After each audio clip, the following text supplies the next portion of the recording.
Nothing can stop me now. Nothing can hold me down. Nothing can stop me now. I am a legend. You better never forget it. Yeah, I am a legend. And you better respect it. 'Cause I am a legend. I am a legend.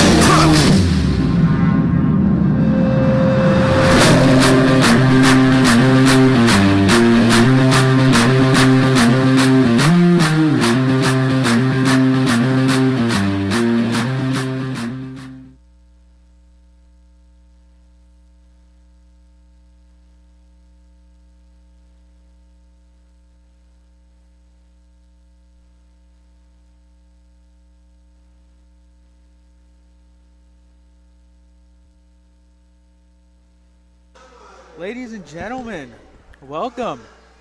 Tonight's another great matchup for St. Charles West as they take on their crosstown rival, the Pirates of St. Charles High School. Tonight's looking like a great matchup, with last time St. Charles High taking the win for girls and boys taking a win. So I'm Eldon Beersma. I'm joined tonight by Grant Quinn. Grant, what are we looking for this game?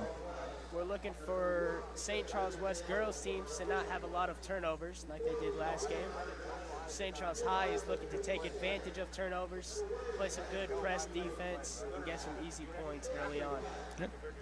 Leading the charge for St. Charles West, number 24, Alex Nicastro. She's averaging 16 points per game on 31% shooting. Leading it for High is Jaden Neff, averaging 9.2 points per game on 23.9% shooting. Tonight will be an amazing night for both teams as we continue this historic rivalry.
Now, ladies and gentlemen, we'll get into our starting lineups. First, starting with St. Charles High School.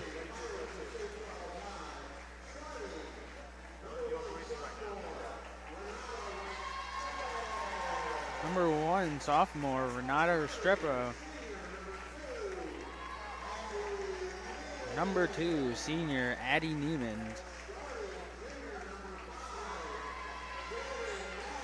Starting number 5, Jaden Naff. Junior, number 32, Brighton Kendrick.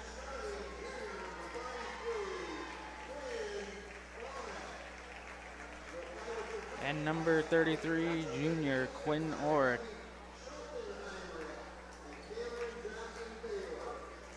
And now for St. Charles West.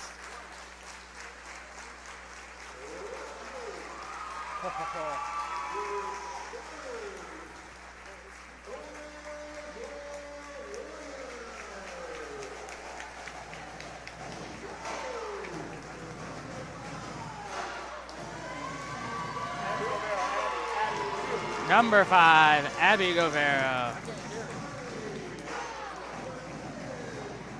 Number 10, Avery Jackson.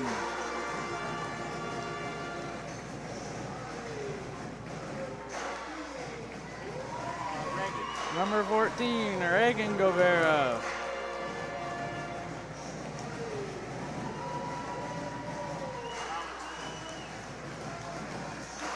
Number 24, Alex DeCastro.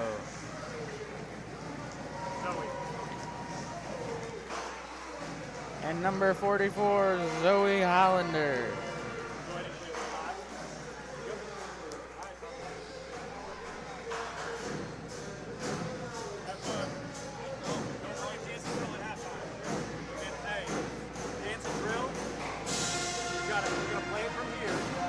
You have to turn this up, video board, yeah, okay, video board. The cross-country video, we'll play it to the laptop, and turn this one up, alright? I'll try to be up for halftime report, and the drill. Hey, you're gonna go out on the court, go get ready, let's get ready. It'll be DeCastro and Oric to take the tip. Turn it up first, you play. If you play it first and then turn it up, you'll miss the first part of the song. Castro wins the tip. It'll be Reagan Govera to take it up court quickly to start. She'll dish it to Abby Govera on the wing. The Castro in the corner. Back at the Govera top. Avery Jackson, other wing. Back out to Reagan Govera, top of the three. The Castro corner. Abby Govera. Back at Reagan. Zoe Hollander post. And Zoe Hollander sinks the layup to open up the scoring for this game. It'll be Niemans to take it up court for St. Charles. She'll give it to Oric. He'll give it to Restrepo. Naff, three. It's off. Zoe Hollander gets a board. She gives it to Reagan Govera. He'll give it to Nicastro. Nicastro guarded by Niemans. Nicastro driving. Abby Govera, corner three. It's off the mark. Ball is tipped out by St. Charles West. It'll go over to the Pirates.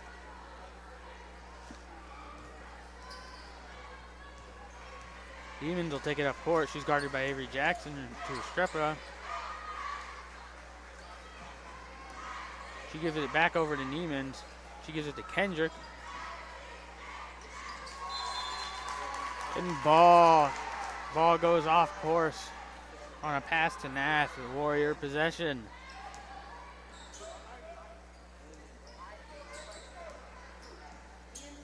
Reagan Govera. She'll give it to Zoe Hollander in the corner. Looks like Govera or Hollander stepped out of bounds. Ball will go to St. Charles. It'll be Niemans to take it up court. She'll give it to Restrepo. Gives it to Kendrick. Kendrick, Oric. Oric hits the two. Avery Jackson. Gives it to Reagan Govera. St. Charles High playing an early press already. And another early turnover by St. Charles West.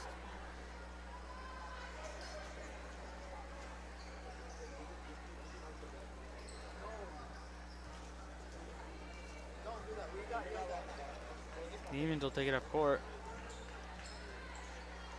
She'll give it to on three. And Nicastro with the board. She'll dribble in the post. Ball's off. Hollander rebound. Bucket.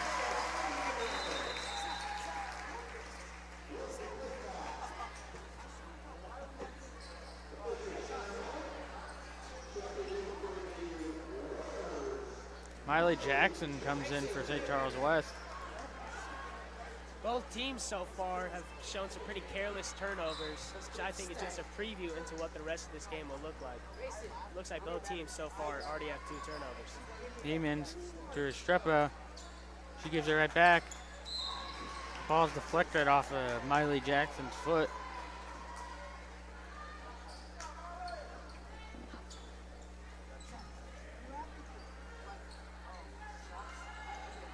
Niemans. She crosses it to Restrepo. Restrepo drive.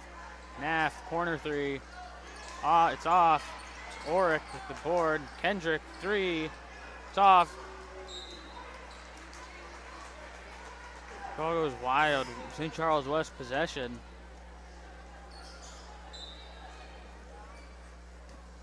Be Reagan Govero to take it up court.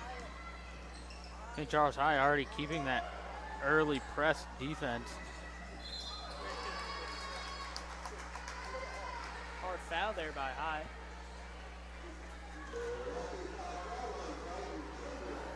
Brighton Kendrick's first foul of the game. She'll open up the foul book for both teams here tonight.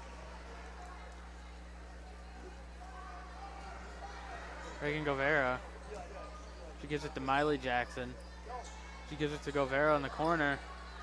She gives it right back. Miley Jackson, Abby Govero, Avery Jackson. Miley Jackson. Cross court to Reagan Govero. She fakes. She's at the top of the 3. Miley Jackson, corner, drive. And she's fouled on the play. That'll be the second team foul here for High. Looks like it'll be on the floor though.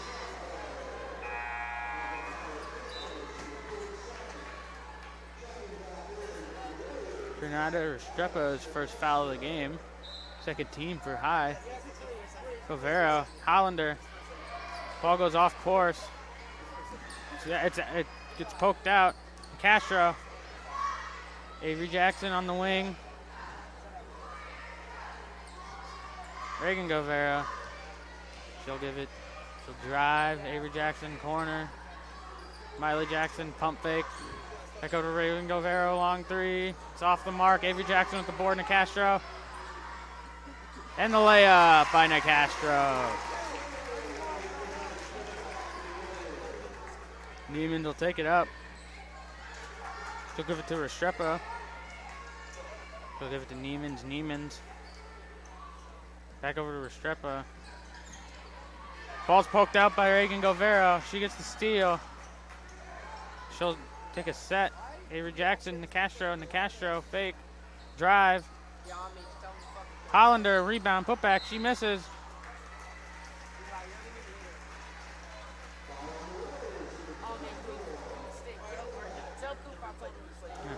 Foul called on Alex Nicastro, her first of the game and the first for St. Charles West. It'll be Niemans to take it up. It'll be Restrepo. Ball stolen by Miley Jackson. High committing early turnovers. Reagan Govero, layup.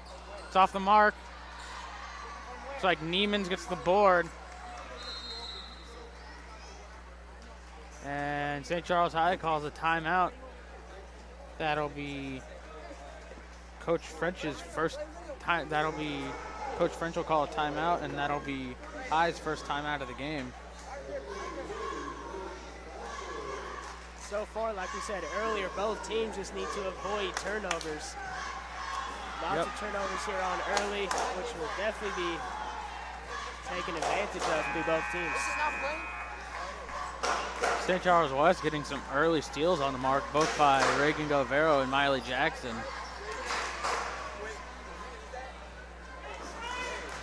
Both teams are off to a relatively slow start offensively, but both are playing very tight defense early on in this game, as it'll be Niemans who will take it up court for St. Charles High. She'll give it to Oric. Oric will give it to Kendrick.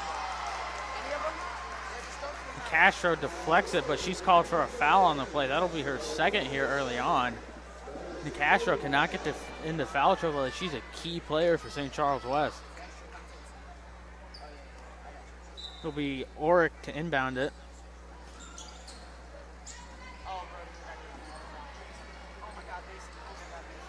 Naff 3 ball. Avery Jackson with the board. Reagan Govero, she'll take it up. She'll give it to Miley Jackson in the corner. She'll drive. Wait, what did you say, Zach?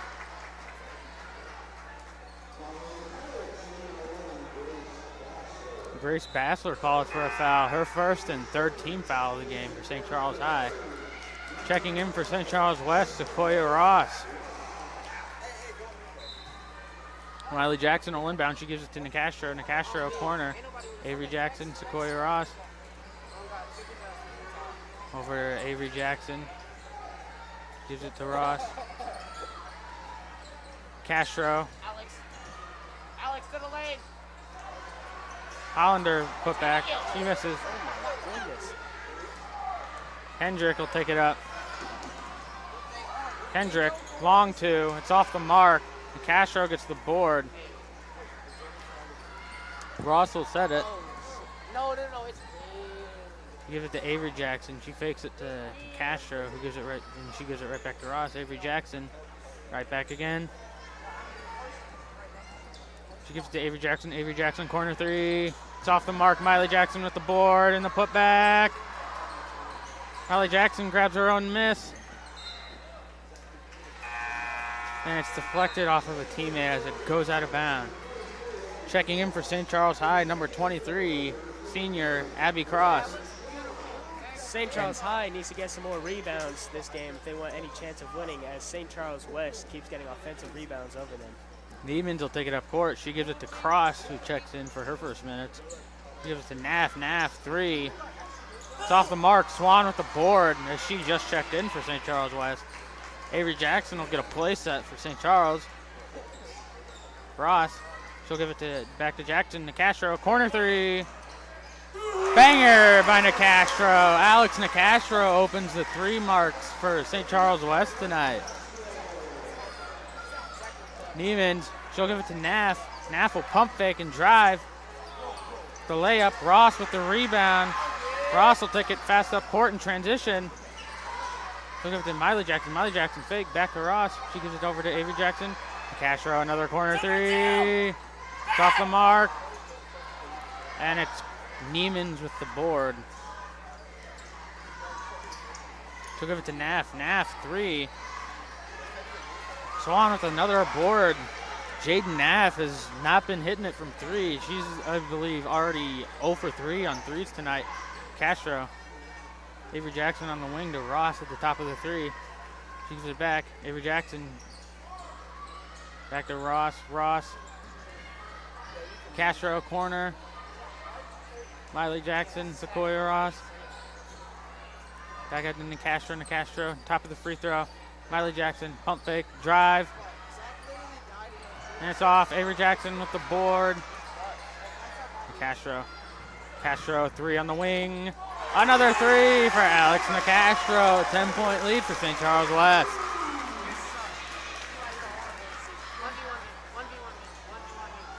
Naff. Foul is called on St. Charles West. That will be on Avery Jackson, her first. Both teams are sitting at 3 fouls with 25 seconds left in the first quarter.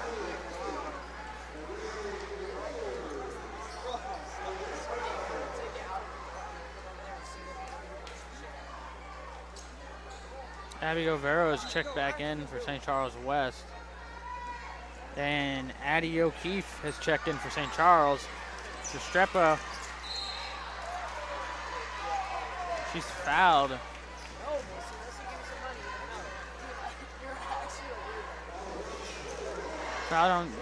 She's fouled by Sequoia Ross, her first foul of the game. O'Keefe, she gives the cross back to O'Keefe. O'Keefe, Restrepo, three. It's off the mark. Ball's off of St. Charles High. St. Charles West possession. 10 seconds remaining.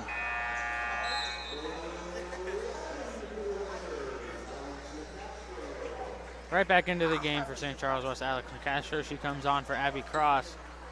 It'll be Ross over to Avery Jackson. She gives it right back.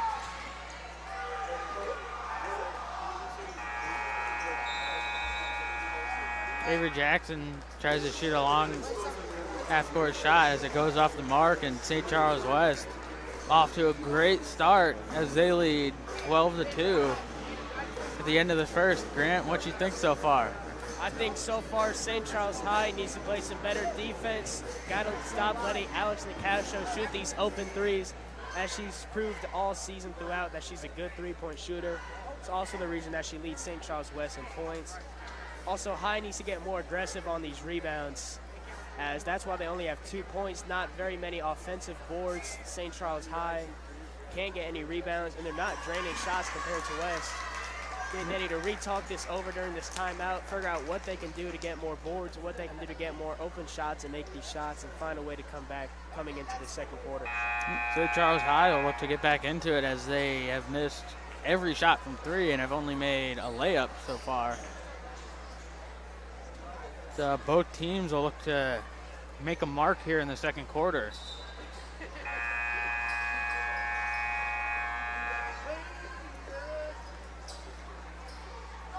It'll be Orick to inbound it to start the second quarter for St. Charles. She'll inbound it to O'Keefe.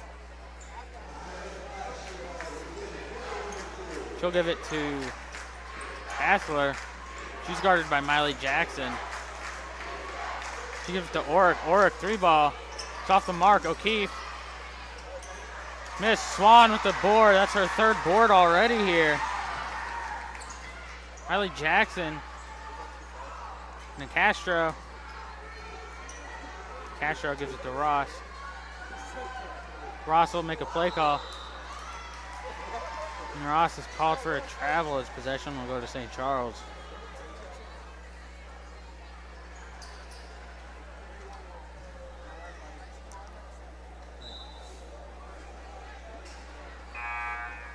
St. Charles High only having 2 points going into the second quarter. As a coach, has to be frustrating. It's nearly impossible to win a game with this little points. You need to find a way to get some open shots here and make some points, put some points on the board here. High will take it in as both Zoe Hollander, Eden Hollander, and Reagan Govero come into the game. As it'll be O'Keefe who will dribble. She'll give it to Baszler. Ball's poked out by Zoe Hollander. Eden Hollander has it. She's tightly guarded. She gives it to Reagan Govero. She'll give it to Miley Jackson. Zoe Hollander. It's the layup by Zoe Hollander. Her 2nd bucket so far. Great pass there, great ball movement there, good fast break by the Warriors. St. Charles High is looking to come back on this return, get some points as they're down 12. Strepo guarded by Eden Hollander. Ball's poked out. Zoe Hollander. Zoe's 2nd steal in a row. As it'll be Reagan Govero and Alex Nicastro, 3 on the wing. Bang! Another 3 for Alex Nicastro. Her 3rd 3 tonight. Alex Nicastro is on fire from 3 tonight. Cross. 2-ball. It's off the mark. It's Orick with it. Cross to Restrepo. Restrepo.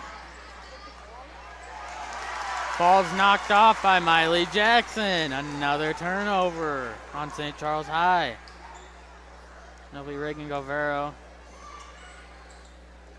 He'll give it to Nicastro, who'll give it over to Miley Jackson on the wing. Miley Jackson. Reagan Govero. Eden Hollander. Over to Reagan Govero in the corner. Hollander over to the other Hollander. This is Zoe Hollander's fouled by Renata Restrepo. That's her 2nd foul of the game.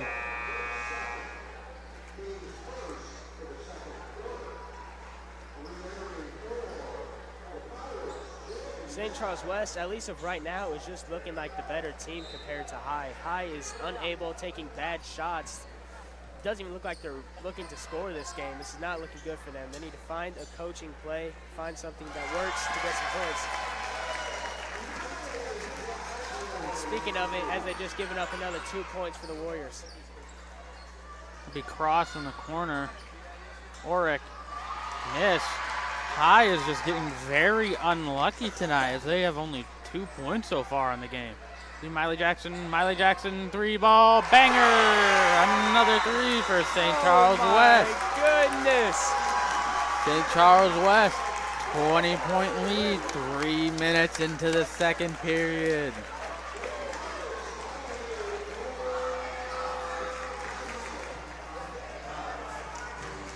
And Grant, strong game early on for St. Charles West. What do you think? What do you think the St. Charles West has improved on from the last matchup? Definitely lack of turnovers, barely any this game. And obviously they're able to just pile on points without these turnovers. St. Charles High taking these sloppy, lazy shots that just give St. Charles High wide open threes every time. 22-2 run for the Warriors.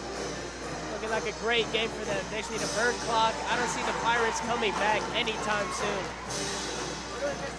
As Nicastro has been lethal from three tonight for St. Charles West.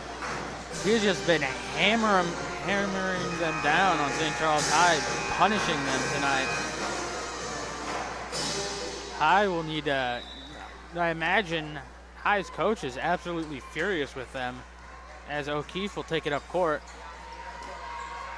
She'll give it to Baszler. She'll give it to Naff.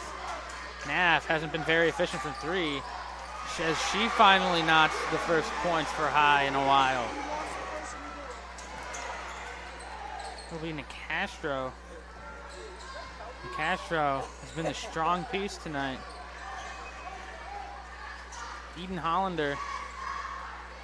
Nicastro to Reagan Govero. Over to Miley Jackson.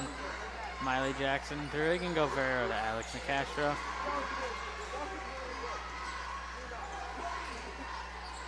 Reagan Govero over to Miley Jackson. Miley Jackson over to Alex Nicastro. Reagan Govero. She'll look to Coach Hollander as he makes a play call. He'll give it to Zoe Hollander, who will give it right back. Eden Hollander, pump fake. She'll dribble to the top of the three. Eden Hollander tries to make a pass as it goes out of bounds. St. Charles High possession.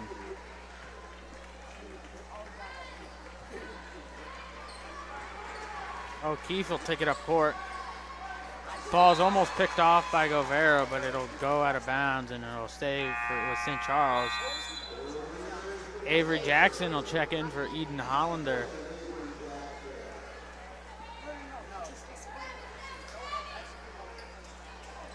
Okay, Baszler. She'll give it to O'Keefe. O'Keefe. She'll give it to Kendrick. Cross, long two. She hits the shot. St. Charles High will need a lot more of those good shots if they want any chance of coming back, as they are down 16 right now.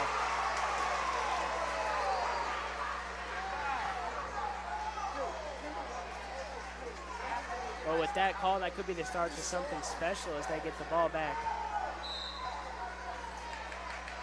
As it'll be O'Keefe to take it up for St. Charles. She'll give it to Cross. She'll give it to Naff. Naff double teamed. Baszler, Kendrick, long two. Air ball. It is Baszler with the wide open putback. Avery Jackson. Cross court to Reagan Govero.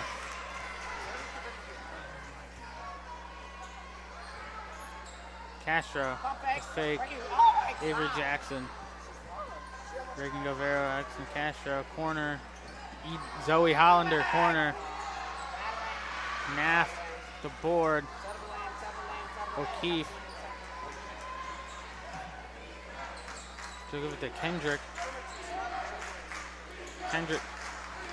Ball goes off of O'Keefe's hands. Another turnover on the Pirates. Checking in for St. Charles West, Lauren Swan. She'll check in for Zoe Hollander. Zoe Hollander has been lethal in the post so far for St. Charles West. She's another strong piece of the Warriors lineup. It'll be Reagan Govero. She'll take it up court. She'll give it to Avery Jackson. She'll hand it over to Reagan Govero. Miley Jackson. Miley Jackson drive. Nicastro.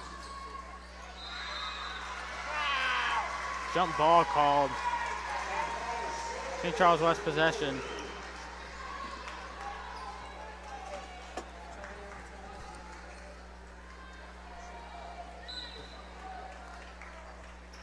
Nicastro. Nicastro, another bucket for Alex Nicastro. It'll be Neiman's. She'll give it to Baszler. Who'll give it right back. Naff, 3. Jaden Naff finally hits her first 3 of the game. Reagan Govero. High once again playing that very tight zone defense. Castro, fake. And Nicastro's fouled on the play. Nicastro will go to the line and shoot 2. So far, this game is really looking like Jaden Naff versus Alex Nicastro, 2 big scorers here, make up a majority of their team's points.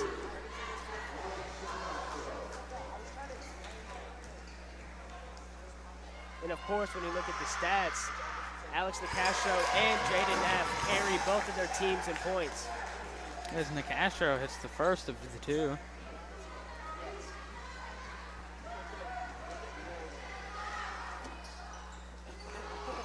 Ball's off the mark as it goes on the floor. It's Baszler.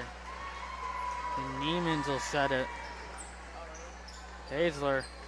Cross in the corner.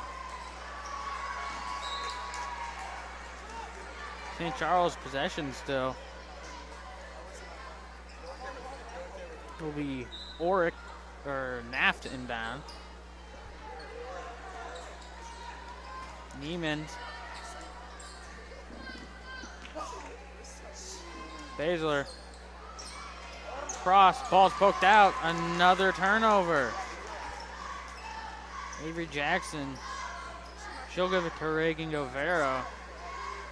We'll give it over to Avery Jackson to Castro. Nicastro back to Reagan Govero. Govero. Miley Jackson. Avery Jackson.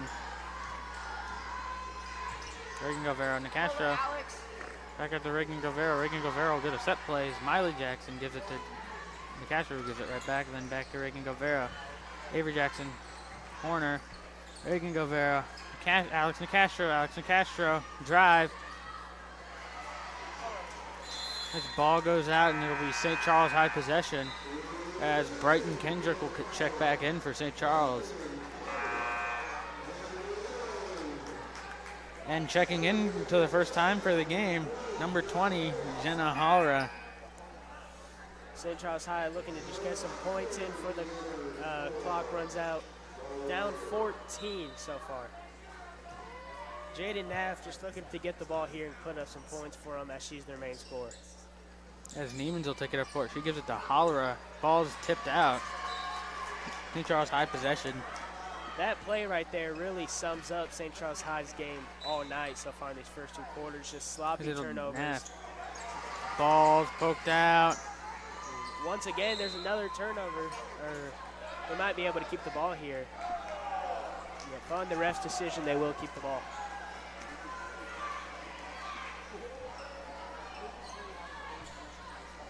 Neiman's. Hollera to Oric. Oric, she's double teamed in the corner. The jump is called.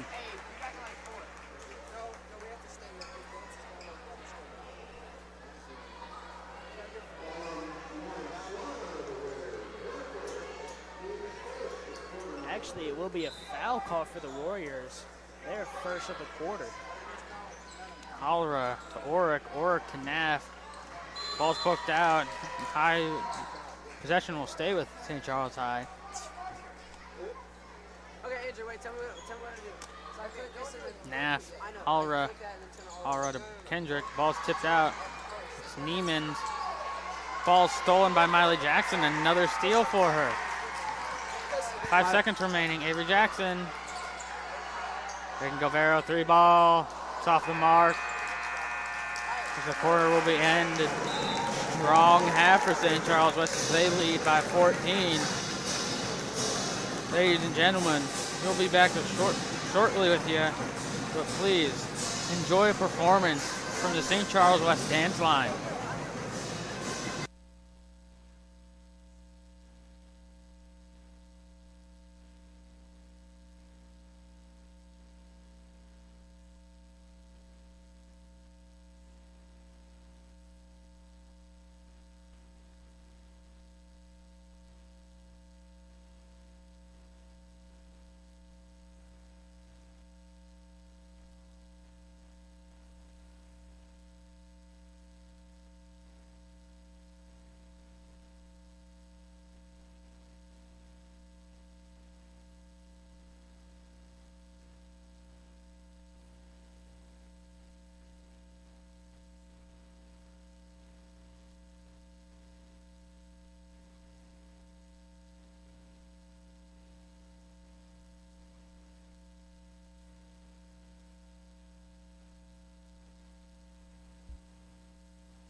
Ladies and gentlemen, welcome back as we get ready to start half number 2 of this great game so far.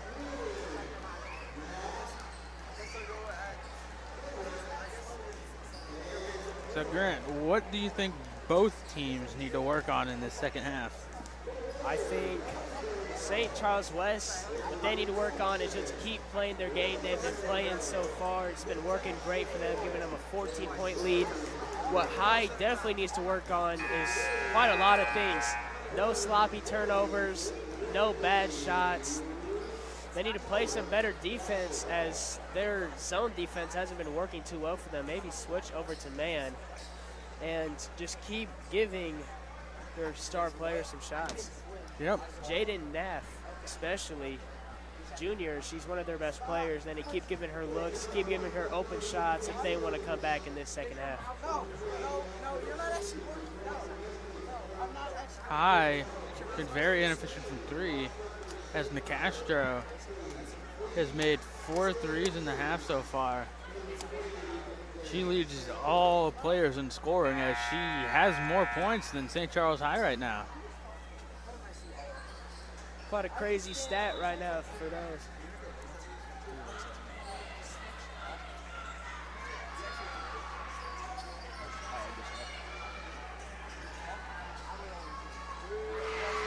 Naft opens up the scoring for High this half.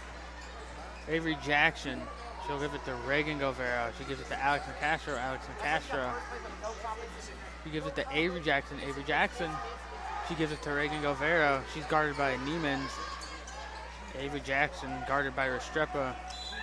She's fouled by Restrepo. Restrepo, that is her second.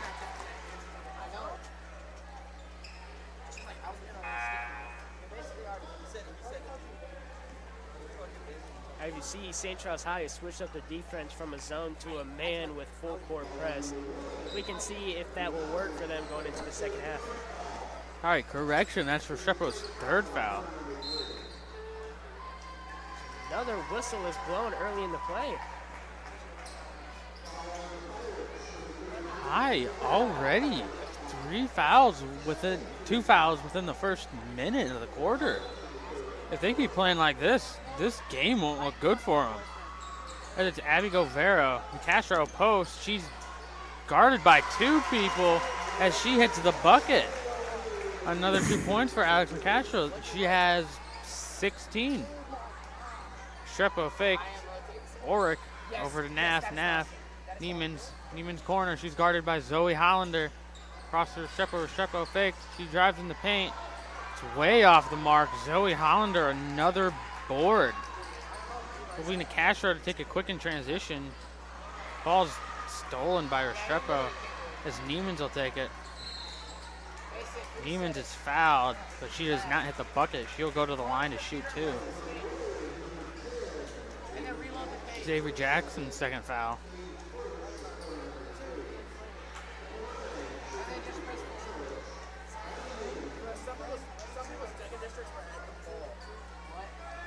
Addie Niemans will be shooting 2 here for High, as the first one's good.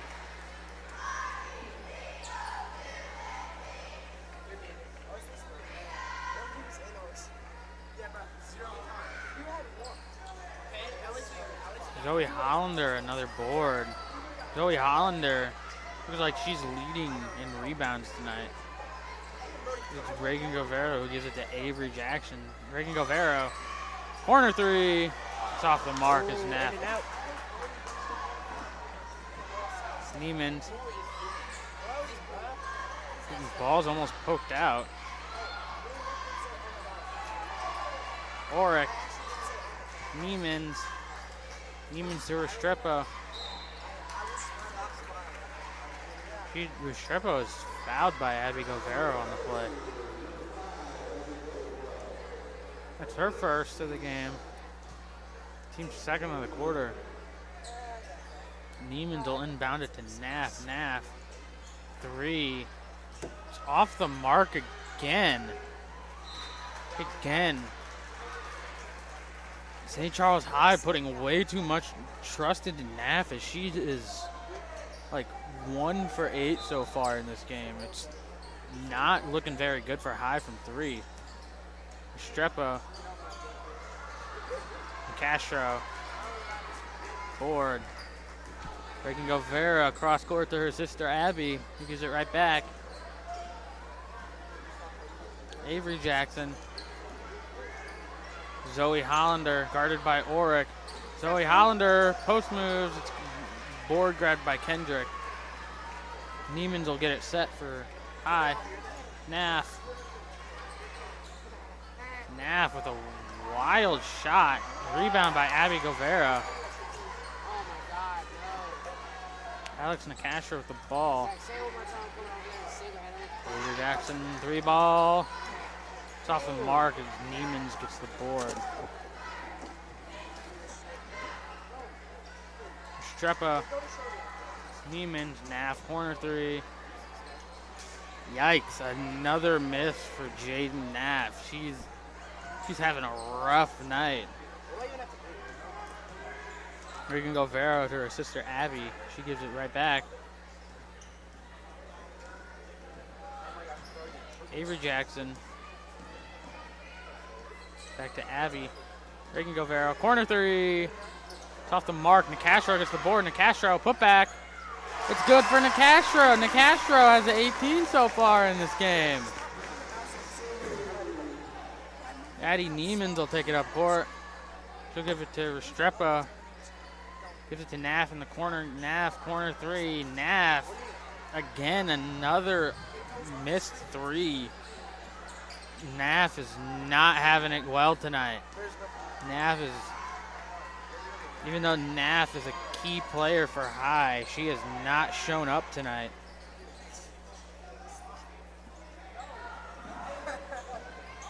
St. Charles West, another 3, no good.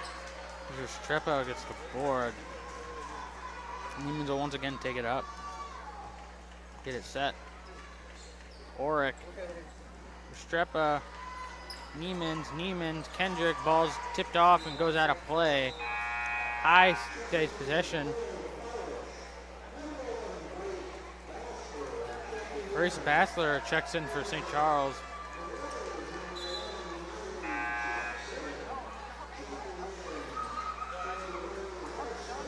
Checked in for St. Charles West, Miley Jackson and Lauren Swan, as Nicastro will get a quick rest. It'll be Restrepo. Niemans, she's guarded tough in the post. Jump ball called. St. Charles West possession.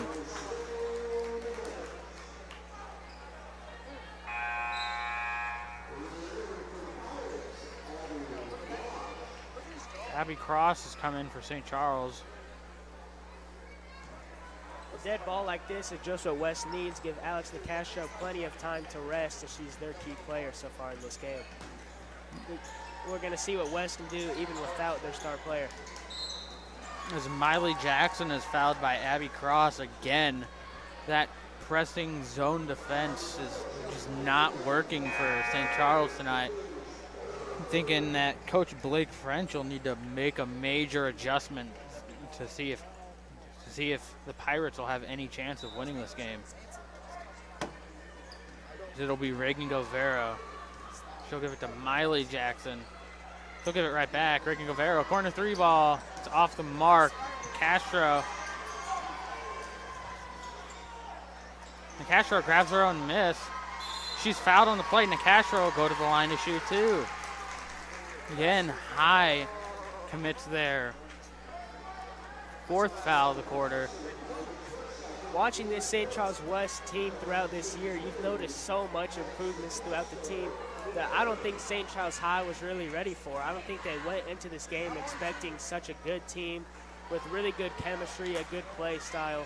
I think they came in here expecting the same game as last time during Turkey tip-off, and that obviously is not right. St. Charles West, assuming they make this free throw, is doubling their score.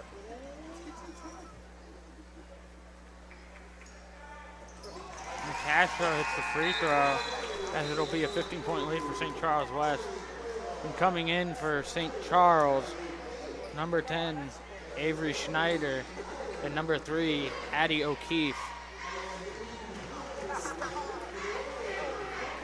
As it'll be Schneider to take it up court. Baszler. Cross. Cross has been, unfortunately, a turnover machine tonight for High. As Miley Jackson's three goes off the mark, and Eden Hollander steps out of bounds.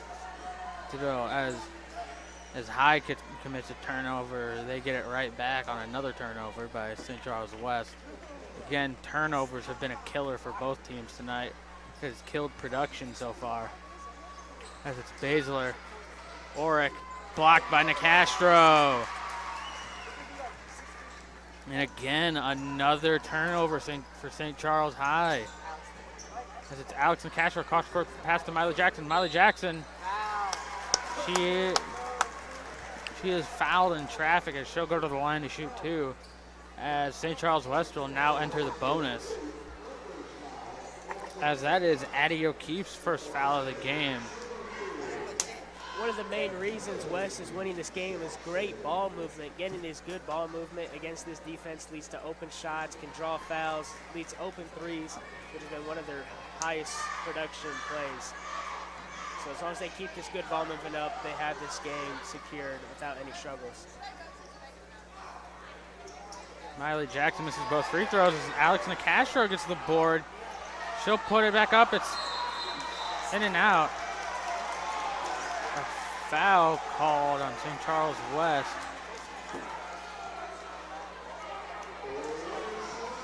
It's Lauren Swans. That's her second foul of the game.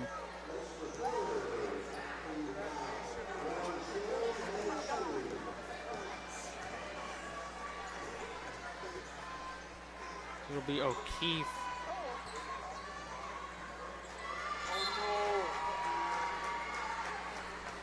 Ball out. Still Pirates possession. It'll be Schneider. Schneider gives it to O'Keefe. O'Keefe. Miley Jackson.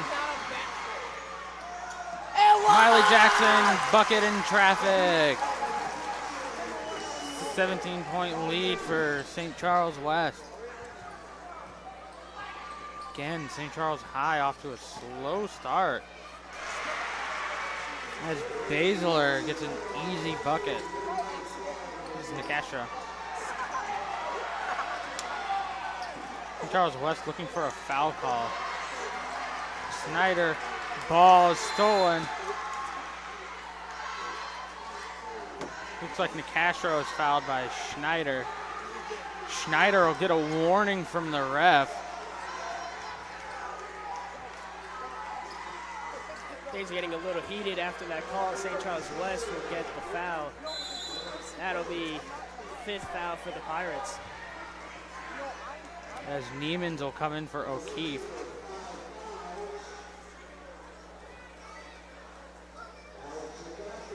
Schneider will need to get her anger in check if she's looking to stay in this game for St. Charles High, as she just committed a blatant foul on Nicastro as the ball got ripped from her.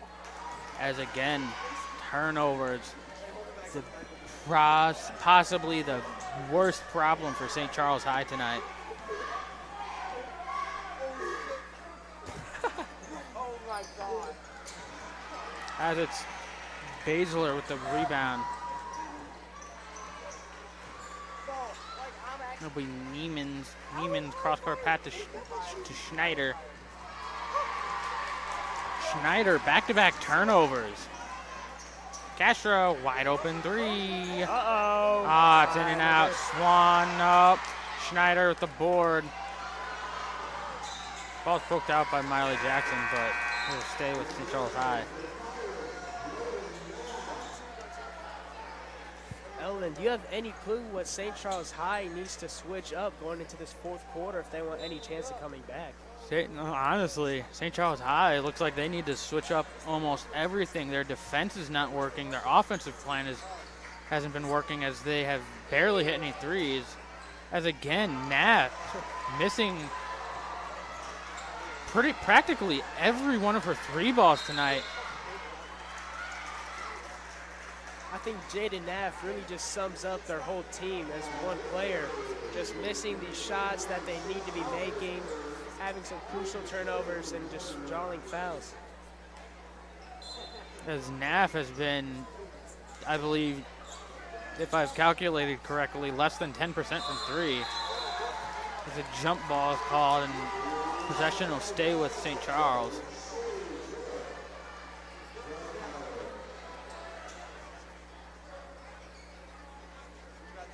High will need a major boost because it's Oric in the corner. Baszler, she's fouled by Miley Jackson, and it'll be Miley Jackson's second. No, that is Miley Jackson's first foul of the game. As both teams will enter the bonus with 48 seconds left in the third.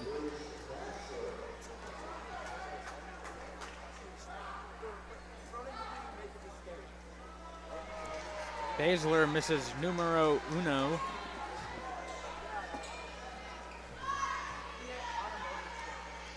Zach, I will let him come over there again, Zach. Baszler has missed the free throw. Swan, another board for Lauren Swan.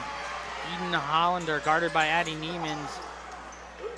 Naff with the board as Eden Hollander took a tumble, but she gets right back up.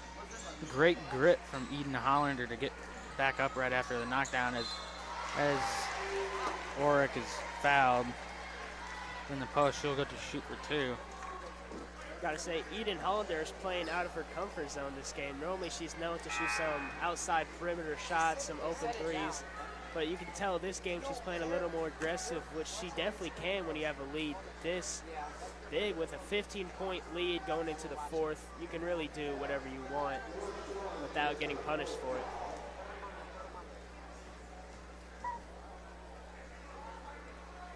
Oric gets the first. Zoe Hollander will check in for Lauren Swan.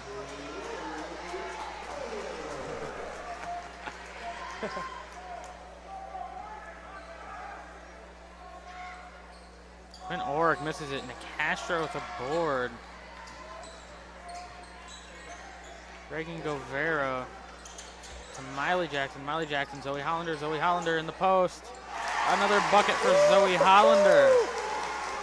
Zoe Hollander, another embodiment of St. Charles West. She has just been dominating in the post this game. As it's Naff, another missed three for Naff. St. Charles High might need to look. As Miley Jackson hits the extremely long ball. For those who weren't able to witness because of our bad camera job there, she shot a super long three. But it's called off. It will be called Sadly, off. Epic play. Fortunately, that'll probably get clipped by someone. St. Charles High looking for their last Ball's shot. way No off good. the mark as Eden Hollander gets the board to end out the quarter. As St. Charles West leads by 16. A big different look from the Turkey tip-off game, which will be in shortly with the fourth quarter.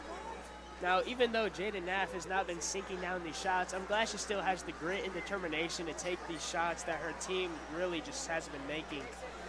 She still is playing with heart, playing with pride, still coming out here shooting shots. Definitely not giving up and still giving full intensity. As Naff on the season before this game was 22% from three, but unfortunately she has been way less than that tonight. Well below 10% tonight from three.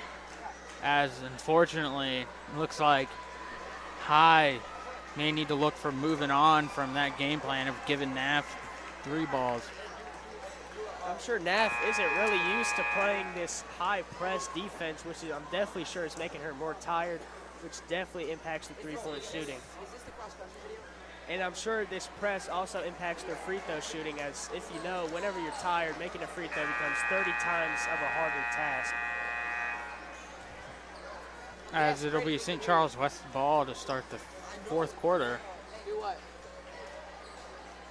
As it'll be Yeah. Nicastro, No, we're putting Govero, Miley Jackson, Eden Hollander, and Zoe Hollander to start. As Oh St. my Charles West ran a goodness. classic trick play, they fooled High immensely as they got a wide open layup to start. I don't know what I just witnessed. I don't know if that was lazy defense or a smart play call. You can't make mistakes like that in high Eden school. Hollander, 3-ball. It's off the mark. Nicastro. Essentially, that play has embodied High. Eden Hollander, another wide open layup. That previous play has essentially embodied St. Charles High's game tonight, just lousy and poor, as Eden Hollander got the bucket. Addie Neiman's open layup. She misses. It's grabbed by Nicastro.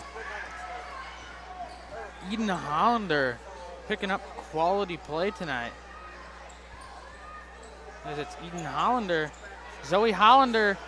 Wide open layup for Zoe Hollander. Again, Zoe Hollander. Absolutely punishing. Beautiful play. Hollander, sister to the other for the open layup. And at the beginning of the quarter, I don't think I've ever seen something like that in a varsity game. Playing defense on the wrong side of the court is crazy at this level. I don't think I've ever seen anything like that, me or Eldon.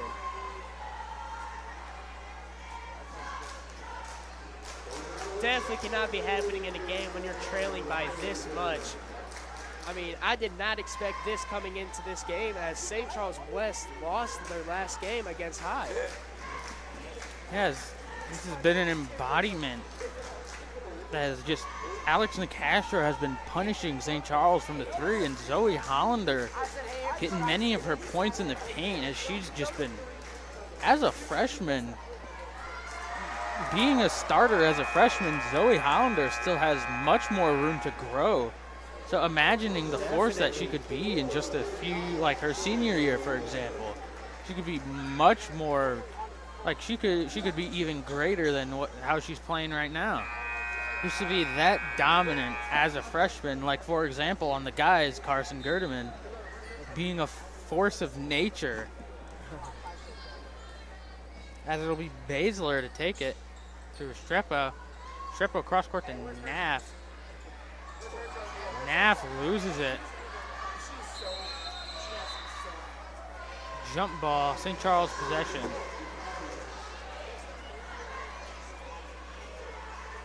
A 32-point lead for the Warriors with just under 7 minutes of play in the fourth. And after this game, make sure to stick around because your varsity boys will be playing the next game. It'll also be a great matchup. Turkey tip-off was a close and high anticipated match, and we can see what will happen after this. As Naff misses another three again. Another thing the Pirates should potentially look on from. As Eden Hollander makes a wayward pass again. If you watch Jaden Naff's reaction to that three she just missed, you can see her bowing or putting her head down, which honestly, it's at a point where I really can't blame her shooting so insufficient for the night. It's got to be such a mental toll on you throughout this game. But yeah, as Naff has usually been a productive player as she's High's leading scorer. So it's unfortunately sad to see her having a downplay like this, but Zoe Hollander's fouled by as Brighton Kendrick. Zoe Hollander will shoot too, as that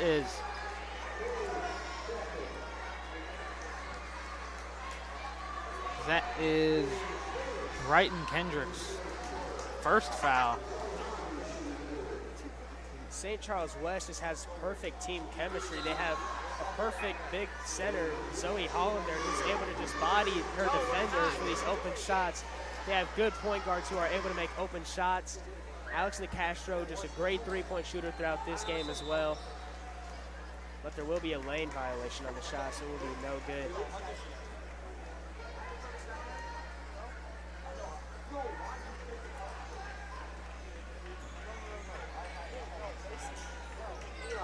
Baszler. Ball's picked off by Nicastro. Miley Jackson. Ball's tipped off by High. Warrior possession at this end. Again, just having to repeatedly say this, turnovers are just the killer for High tonight. Turnovers have just been the big turnovers have been the big bad wolf for the Pirates, as the Pirates have been the three little piggies tonight. If you look at almost every rebound, you'll see a lot more white jerseys under the board. Just more aggressive tonight, which is obviously paying off as they're doubling high score. It'll be Nicasher who gives it off to Reagan Guevara. She'll give it back. She'll give it to Zoe Hollander. Zoe Hollander got it by Brighton Kendrick. You can expect plays like this for the rest of the game, as they're just looking to burn clock and find open shots. Zoe Hollander misses the bucket. Ball will go to high. As Nicasher will come out quickly. Then Nicastro, key player for West. She'll get a quick break, and Abby Guevara will come in as it's Restrepo. Naff. Ball is wayward as Oric is fouled by Reagan Guevara. That is Reagan Guevara's first of the game. Her first, team second, as Oric will shoot two. Oric, this is the first as it does a swirly.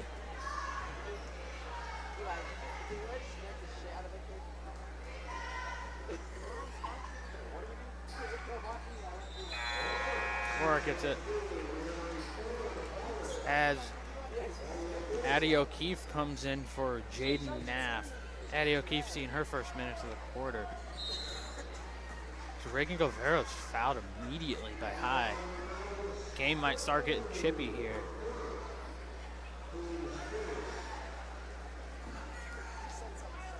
You can expect for the rest of this game is just a slower pace of play by the Warriors, as they just, all they have to do is burn clock with this lead. They're going to draw tons of fouls as well. He gives it to Avery Jackson. Avery Jackson will give it right back. Okay. High finally gets a pick off from that defense.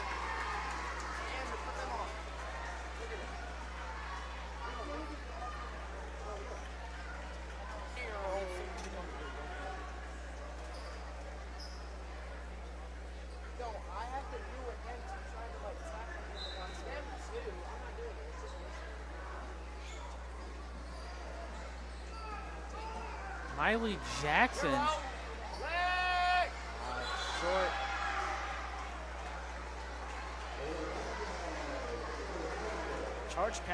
Charge call on the Warriors.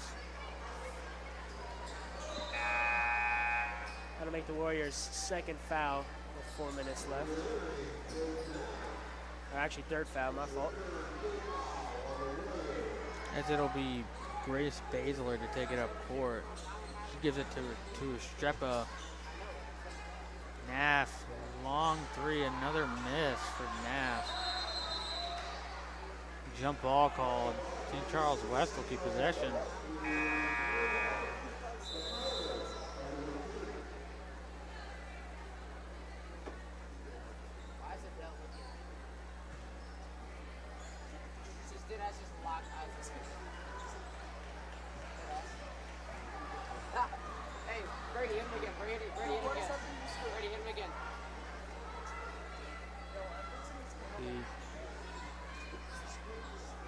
Avery Jackson gives it to Reagan Guevara, crosses it to Miley Jackson in the corner. Zoe Hollander. Another bucket for Zoe Hollander.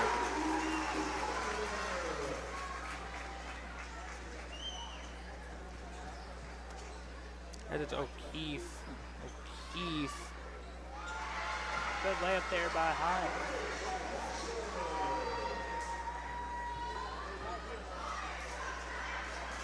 Avery Jackson to Reagan Guevara.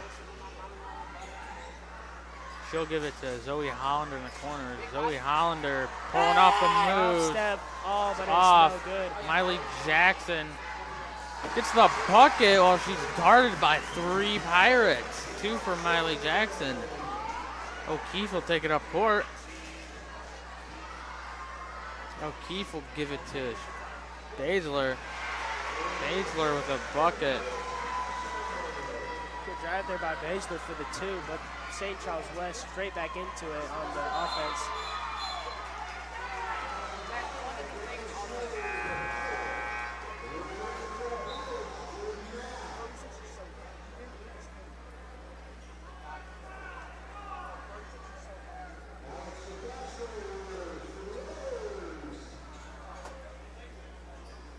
It'll be Baszler to take it in. As it's Restrepo, Oric, Naff, Kendrick, Baszler, 3.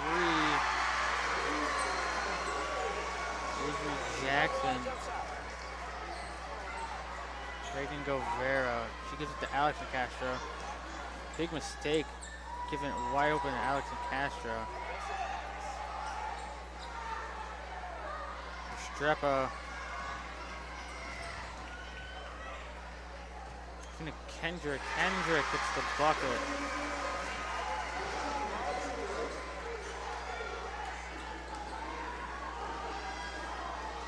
To Alex and Castro. Alex and Castro. Avery Jackson. St. Charles West does not need to force any shots here. 14-point lead with 2 minutes left. Just need to slow the ball down, can maintain control, maybe get fouled and get some free throws in. It'll be Avery Jackson. Ball's poked out. Oh my goodness! As Restrepo face plants. Castro, 3-ball. Reagan Govero, board, put back. Board by Reagan Govero. Another point. Humiliating play there for High as they're down 16 with just under 2 minutes left of play. As the ball is Oh my stolen by Reagan goodness. Govero. St. Charles West will just try to waste as much clock as possible now. Castro gives it to Zoe Hollander. Zoe Hollander gives it back to Alex and Castro, who gives it back to Reagan Govero. As the Warriors will just try to tone down the game to end it. As it's looking like St. Charles West will grab a big conference win. As Oric commits a seemingly unnecessary foul.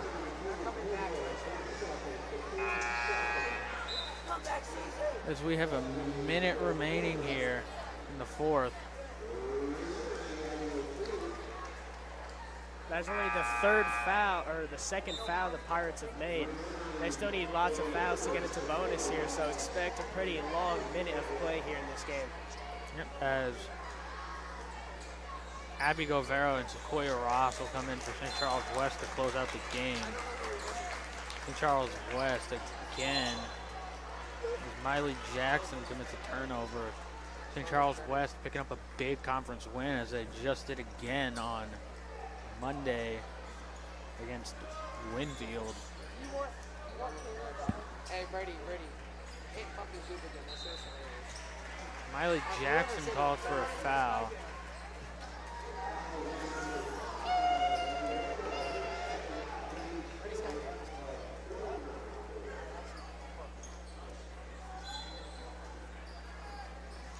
Brighton Kendrick, Addie O'Keefe. Baszler, long 3, Nicastro with the board. Ross. Hey, it's up, Oh my goodness.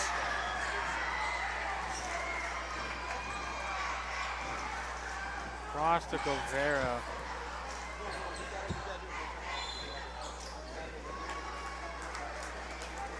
Again, High pushing unnecessary fouls here.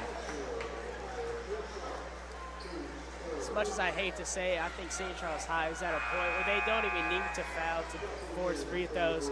The game is practically over. I really don't see them scoring 16 points in under 26 seconds. As the bench will be subbed in for West. And the bench is subbed in for High, showing that High thinks the game is practically over. It's unwinnable as we zoom in on some guys' shirt. I'm fixing it. Stop. That's Mason. Wait, where'd the button go? Ross. Castro.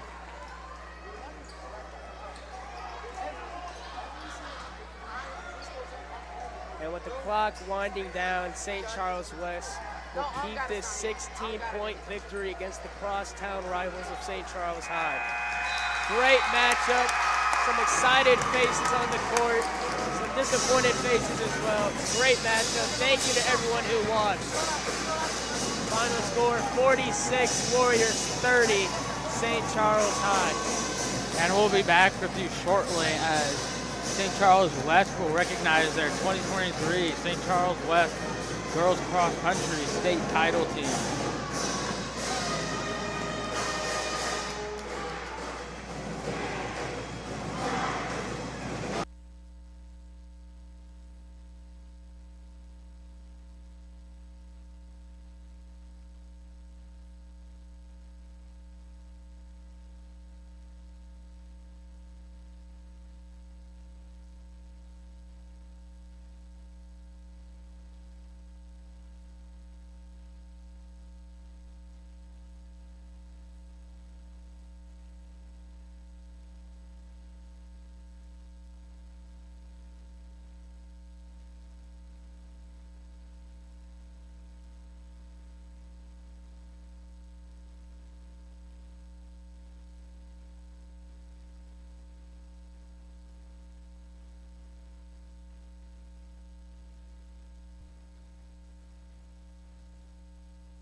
Hello, ladies and gentlemen. Welcome back to Terry Hollander Court, where it is your rematch of St. Charles High and your St. Charles West Warriors.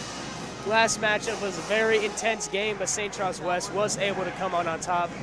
West is led by Carson Gerdeman, Jaden Fucha Yahweh, and Justin Shields. St. Charles High is led by Chris Ketchum and Tanner Dutton. This is going to be a close matchup, just like last time was at the coveted Turkey tip-off. Lots of beef between these two crosstown rivals, and I'm excited to see how this game will lay out here. Eldon, do you have any predictions about this game or any insight we should know? I think it'll definitely be a tight game, just like last time. Again, both teams need to look to the defense, keep that offensive production going. Expecting another good game from potentially Carson Gerdeman as he lit up the court in his debut game. I definitely agree. I love this matchup because a lot of these kids went to the local middle school together, but as they go to high school, they do break up, so they all at least know of each other. They all maybe used to be past friends, good friends at school, but now it's time not to make friends, it's time to win the game. We're almost there.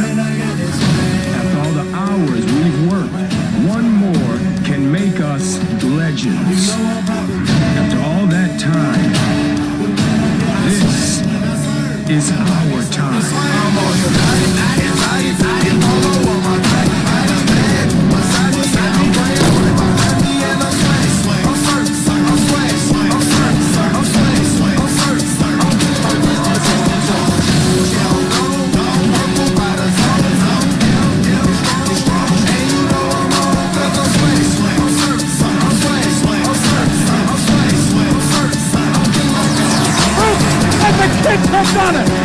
Maryland wins their first ever national championship.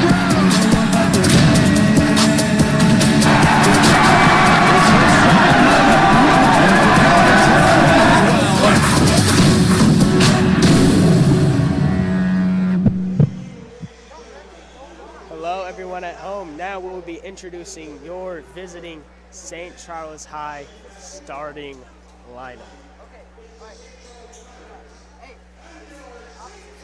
Opposite side, on the left side of the camera. What's the thing? There's a little knob on the left side. You're on the right side of the camera. What's the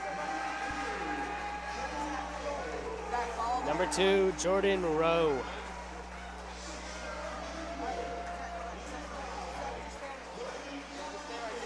Number 5, Jaden Salomoni. Yeah, you'll be fine, long man. Number 11, Tanner Dutton. Zoom out, long man. Number 0, Chris Ketchum.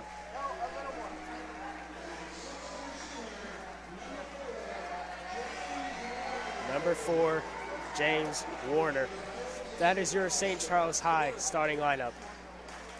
And for your St. Charles West Warriors,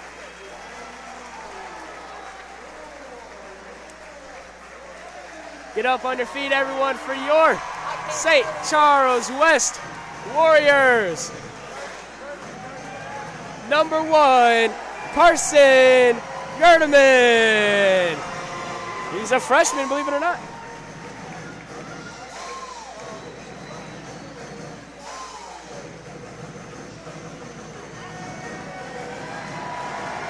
Number 4, Jaden Fucha Yahweh.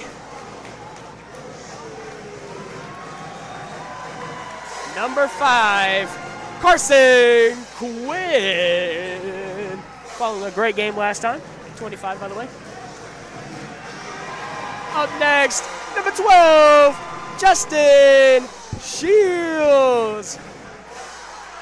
Last but definitely not least, 24, Josiah Erickson.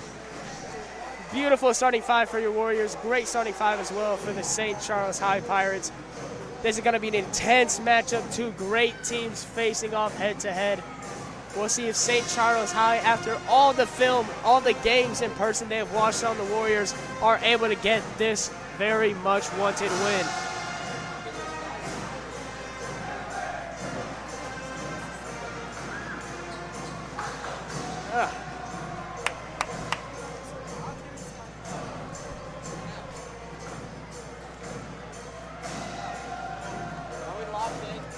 Josiah Erickson will be doing the tip-off against star point guard Chris Ketchum. St. Charles High wins the tip-off. Looking to get an aggressive start here.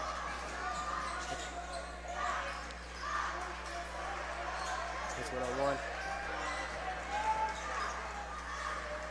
Ketchum has it at the top. James Warner gets it. Driven in by Jaden for the open 2, and then it's good. Early points for your St. Charles High as they put some hard defense on the Warriors. Already got 3 people down court for the press. Carson Gurneman receives it, drives it in, going up as he's blocked. Already some trash talking in the first 40 seconds of this game. This is going to be an intense and hard matchup. They know Carson Gurneman is one of their best players, as was proven last game. Carson Quinn gets at the top, just looking to slow things down. Create open shots, get some threes, which is what St. Charles West loves to shoot. As there's an early turnover by the freshman, but Justin Shields is able to keep it out by Jaden Fuchiawe.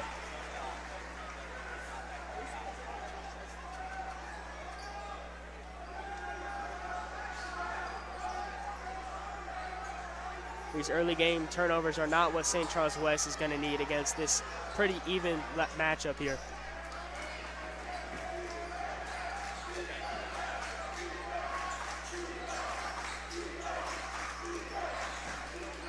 Jaden drives in again, and there will be a travel call. Both teams have 1 turnover so far, just a minute down of play. Lots of chirping from the student section here. This is going to be an exciting match. Both student sections are wide out this game. Carson Gurneman almost gets his 2nd turnover of the game.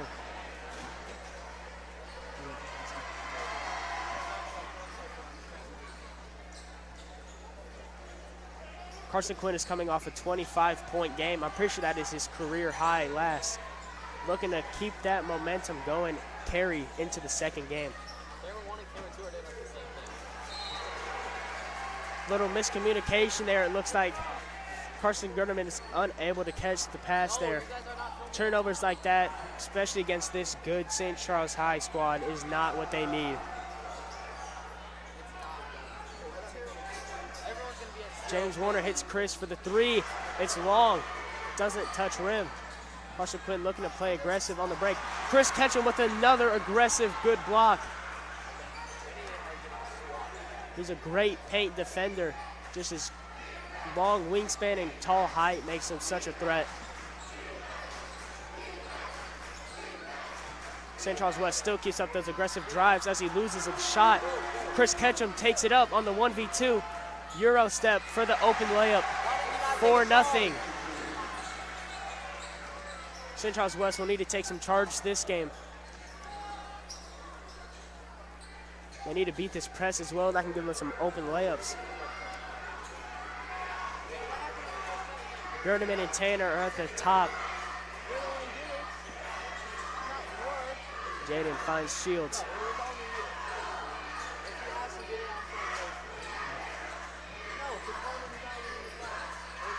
So the nerves are high right now. This is the most busy this stadium has been all year.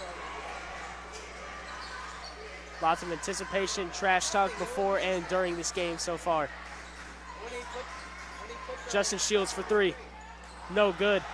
Rebounded Jordan Rowe. Rowe takes the ball up. Finds Tanner. Tanner Dutton feeds inside. Josiah with the steal.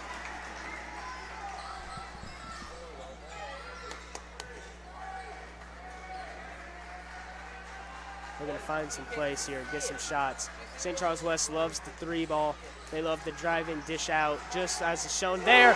Carson Quinn for 3. Expect a lot of plays like that from West. I'm sure Carson Quinn loves those shots. He's been shooting them all last game. That's how he scored his 25 points. So aggressive play there by Jaden Salamoni as he's able to draw the early foul. That'll be the first foul for St. Charles West. Yeah, good 3 by Carson Quinn there on the previous play. St. Charles West just need to keep looking towards that great offense they were playing against Winfield the other night. If they can shut down Chris Ketchum, then St. Charles West will have a good shot at this. Definitely couldn't agree more. Ketchum averages 17 points a game, and I'm sure he's looking to score more than that today. He's one of their best players and a great defender.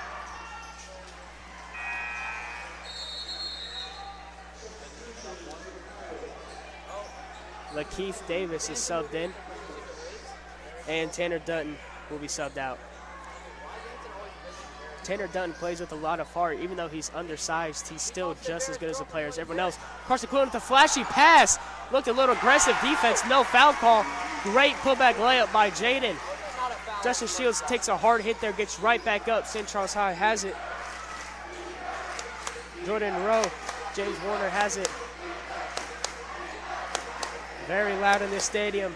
Jaden Salamone. Drived in by Lakeith Davis. Just got subbed in. No good. Doesn't hit anything to rim. Fast break for the Warriors. Gerdeman step back. No shoot. Almost deflected there. Looking to create separation, create some open threes, some open shots. Driven in by Carson. No look pass to Josiah Erickson. Out to Jaden. No good. Put back by Justin Shields. Great shot. St. Charles High is coming up. Lakeith Davis has it. Chris Ketchum spin moves. Looking for that post fade. It gets stolen by Carson Quinn.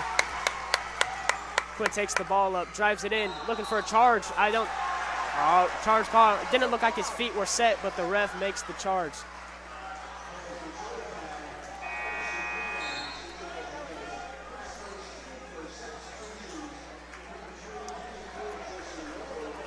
Carson Quinn will be subbed out following his foul call. Very aggressive play, I like that, but good defense as well. Lakeith Davis takes it up for High. Davis kicks out to Jordan. Jordan Rowe finds Chris Ketchum inside. Does a good post move for the easy two. Expect that a lot from him. If you've watched his film, you know he loves that move. It's going to be a hard move to stop for the Warriors as they're just undersized, to be honest. And they're getting hard pressed here. Jaden Fuchiawe loses it.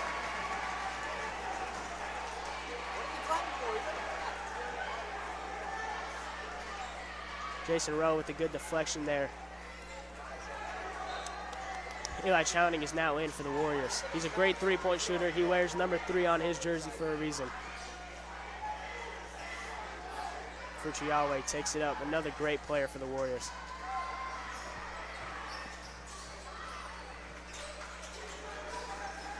Shields has it. Just playing a slow game. Slow and controlled. No need to force anything.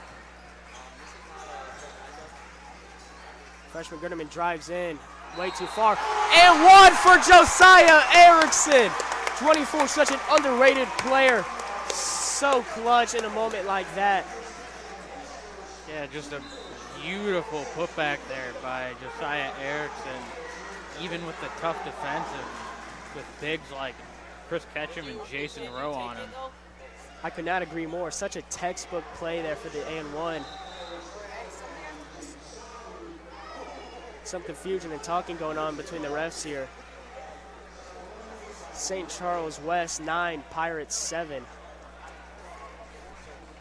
So far, this has been a great matchup for both teams.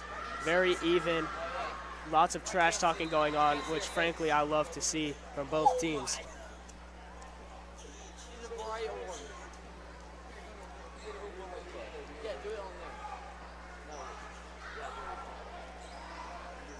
Some confusion going on as St. Charles High will inbound it.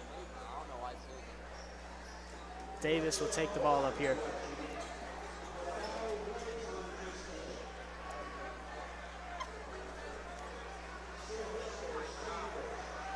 The refs are talking to High's coach right now.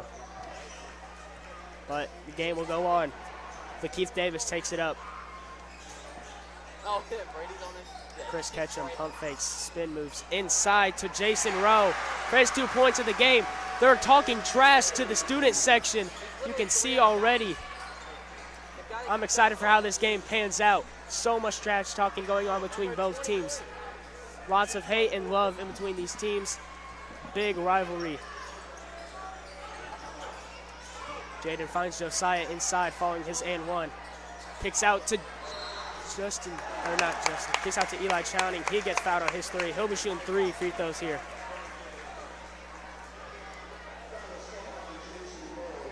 Yeah, Eli Chowning, very efficient three shooter for St. Charles West. Of course. As he's averaging 40.8% from three, one of the highest on the St. Charles West roster as he sinks the first free throw. Yes, he loves those 3 balls, the quick catch and shoot. We can expect that a lot from him. Lots of the point guards driving in, dishing out to him for the easy shot.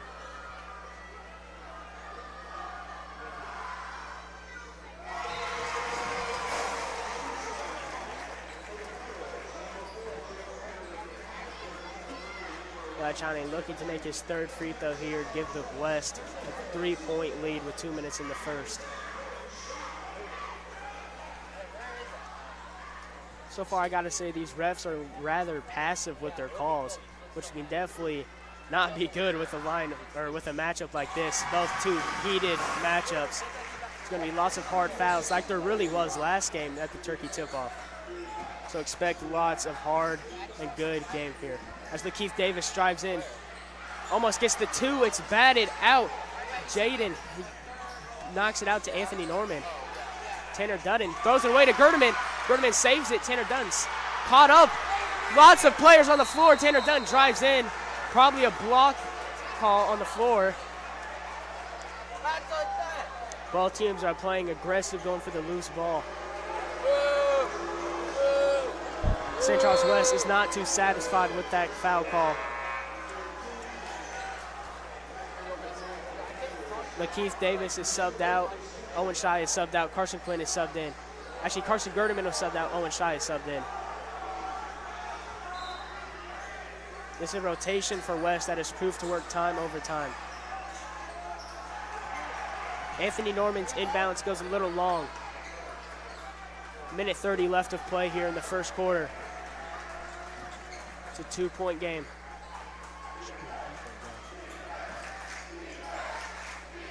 Ketchum has it at the top. Already using his size to his advantage. Jaden Salomon drives in, turns it over. Carson Quinn, I think his 3rd steal of the day. Eli Chowning. Oh my goodness! What can I say? Expect that all night from him. Just fast break 3, beautiful shot. Tyler Dunning almost gets the and one there. Not the call Eli was looking for. 5-point game with a minute 2 left in play. Tyler Dunning will be shooting 2 here.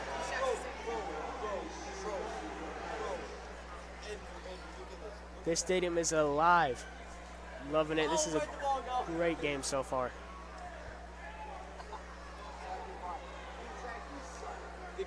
No, you didn't even have the ball. Like I said earlier, always expect those dish out 3s to Eli Chowning. The refs will be discussing, I don't really know what they're discussing, maybe number of fouls or something. It's hard to tell. Giving both teams a chance to catch their breaths with a minute and 2 left of play. Eldon, do you have any comments to make for this game so far? Definitely very intense. Teams are already way more chippy than the girls. As Tanner Dutton misses the first free throw. Again, this game already chirpy from just the first quarter alone. This game is going to get much more intense later on. Tanner Dutton shooting 64 from the free throw on the season. Chris Ketchum gets his offensive rebound for another shooting foul, 2 in a row there. Chris Ketchum is shooting 69% from the free throw so far this year. I mean, just his size is such an advantage compared to them. He's able to get those offensive boards and draw fouls. That's 3 in a row missed in 1 possession free throws. CJ Large and Justin Shield are down low for West, looking to get this board here. Shots made, whistles blown. Jason Rowe is subbed in for Anthony Norman for High. 1 minute left of play. It's a 5-point game.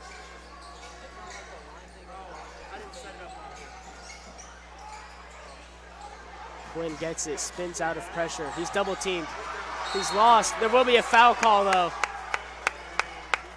St. Charles West needed that bailout call there. Very clutch for him. They're going to need point guards like Carson Gerdeman and Eli Chowning to come take this ball up. And Justin Shields as well as he subbed in. The press is, there's no longer any press. 50 seconds left in the first.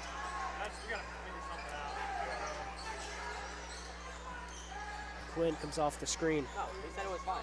He said it was good problem solving. Oh, and he loses the ball, basically passes it to High, and he draws the foul. James Warner gets the steal there.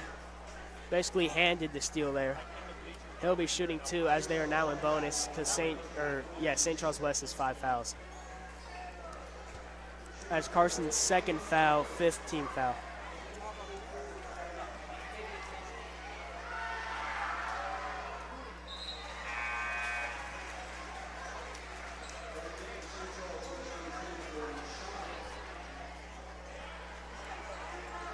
West really does not like free throws like this because they score a lot of their points off fast breaks. Free throws like this basically prevent the fast break. Isaac Black will be subbed in for the first time of this game. 40 seconds left to play here.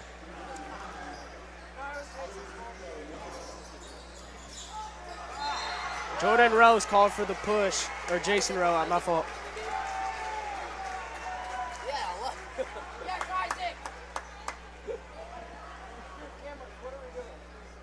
Both teams are in bonus now. Every foul is free throws. 36.3 left on the clock. Gerdeman so far shooting 71 from the free throw. So he gets a good bounce and it goes in. 16 Warriors, 12 Pirates. This has been a beautiful matchup so far. Gerdeman's free throw is no good. Chris Ketchum gets the defensive rebound. And he'll take it up for High. Guarded deeply by Jaden Fuchiawe, which in bonus might not be the best call. Carson Gerdeman strips it away. One-on-one here. He's able to get the free 2 points. That's very clutch for the Warriors. Oh my goodness. Like, Tyler Dunning forces a shot there, but it's in. It's good. 10 seconds left. Clock is ticking down. Jaden Fuchiawe has it up. Isaac Black strips it. Chris Ketchum, hard foul, 6.5 seconds left. He'll be shooting 2. He might be hurt here. It's hard to tell. They're giving him space. Star player Chris Ketchum is definitely a key component to this team. He really cannot get hurt in a moment like this early on. This does not look too good for him. We might need to get the trainer out. Never mind, he's able to stand up. Definitely a little shaken up from that call. Both free throws anyway, it doesn't matter. I mean, great determination there to get up. Love to see that from players in big-time games like this. No, that is terrible. I think he knows how important this game is to their school. And now he knows he needs to play his hardest and battle through injuries here.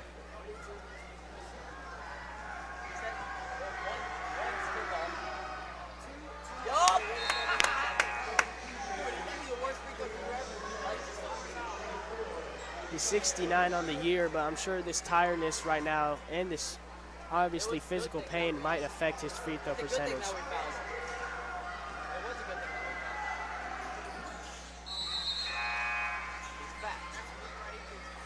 Ketchum will be subbed out with 7 seconds left. They're going to give him some rest, give him some time to recover.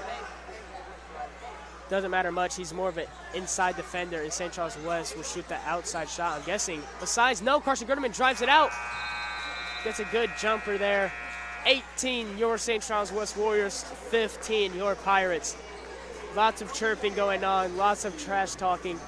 This is an intense, close matchup, just like it was during Turkey tip-off a couple months back. Yeah, wait till halftime. So far, some star players are Chris Ketchum, lots of points, tons of good, great blocks.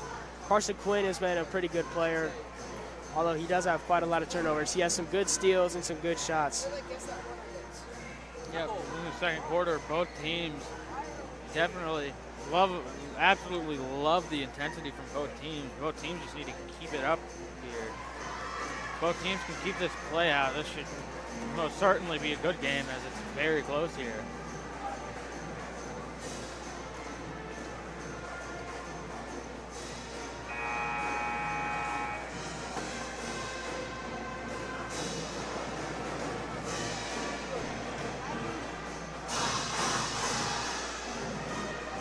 First quarter's down. St. Charles High. Their starting lineup for this quarter is Lakeith Davis, Tyler Dunning, James Warner, Anthony Norman, and of course Jaden Salamone. Chris Ketchum is not in this starting rotation, definitely due to his injury he retained a couple minutes ago. Hopefully he's able to recover quick as he's such a key component for the High. Fuchiawe has it, top of the three. Good move inside. Post fade is definitely short air ball, but there will be a foul call. That is Jaden Salamone with the foul. Of course, first of High's second quarter.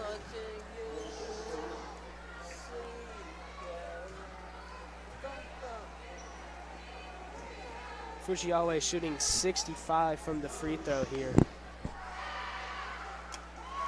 Just able to looking to prove this stat wrong and make them both here. Give St. Charles West a good possession to start off this second quarter.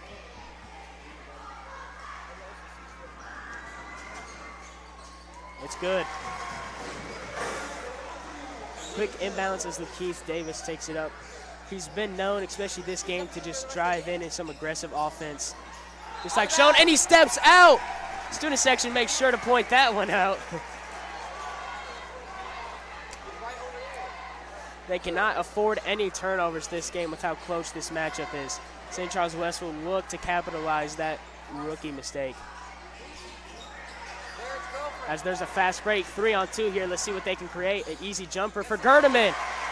He's very good at those shots. He loves those. He's very consistent there. Can't leave a 3-on-2 like that for this team. Lakeith Davis takes it up for High. Warner has it. Salamone gives it over to Norman. Davis over to Norman. Warner has it. Lots of good ball movement here. Norman drives in. He'll stay with it. Air balls. Jaden Fuchiawe is able to retain the board. Gerdeman comes up, coming aggressive. Shields has it. Good drive. Notice how much more they're driving it, how much more aggressive they are when Chris Ketchum is not in the game. Such a good post defender that's lacking. Tanner Dunham using his athleticism to his advantage. Even though he's lacking in size, he's still a very athletic person, able to get some good shots and some clutch, crucial plays.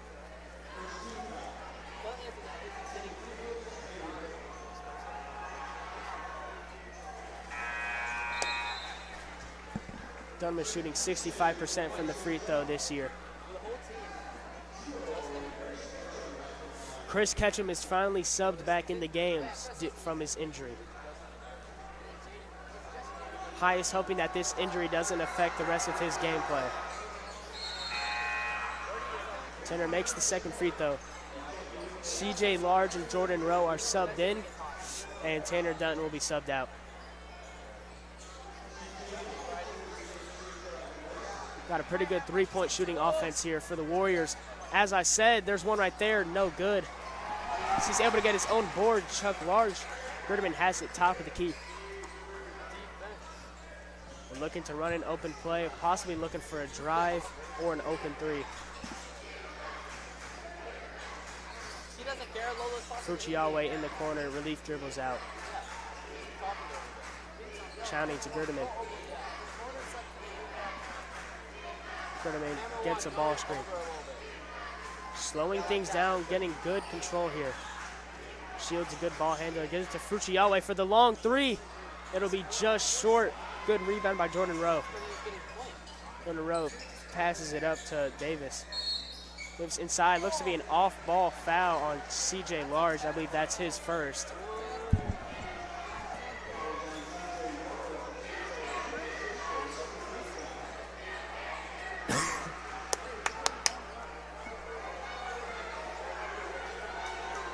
St. Charles West is up 5.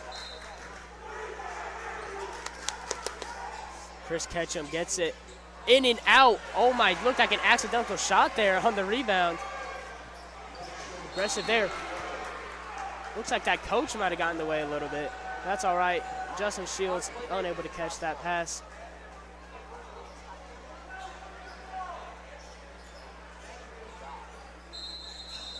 Looks like St. Charles West is arguing that maybe the pass was deflected when it was thrown in, so it'll be last touched by High. That seems to be the call that they're looking for.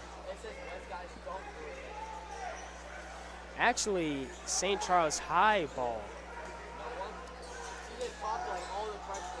Actually, maybe it was just last touched by High right there, or West right there, so they'll get the ball there. Ketchum has it back towards the basket. Nice post fade, no good. Fuchiawe gets it. Hits Shields for the fast break as super outside and 1. Looked like a early whistle blow. They call it traveling. And there will be a travel called. It didn't look like a travel to me. It looked like he caught and took 2 steps. Controversial call there. Both teams seem to be confused. Rowe has it, feeds it inside to Salamone. A good inside defender. Would that be an and 1? It might be 2. It might be on the floor. I think they're calling and 1. Good shot there by Jim and Salamone. He's a good driver.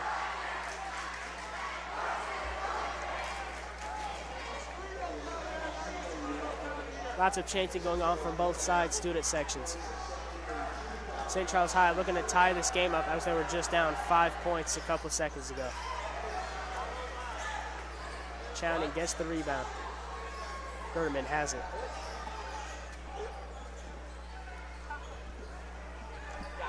Berman rolls off the screen. Finds Chowning for the 3. No good. That's a good shot there. That's a. Oh, Chris Ketchum with the fast break 3. It's good. St. Charles High is up 2 with 4.5 left in the second quarter. That was a good fast break, good shot there. It's a close matchup. West has 3 fouls. Pirates have 1. Both teams have 5 timeouts left in play for this game.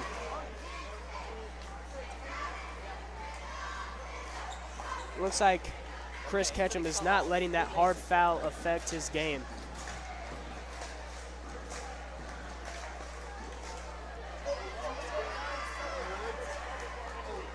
Look at the thing. Andrew, lock it in. Camera 1, you need batteries. St. Charles High is talking over a way to stop High from these fast break shots and to stop fouling them. They have lots of free throw shooting this game compared to West. That will probably be the deciding factor is fouls so far, it looks like.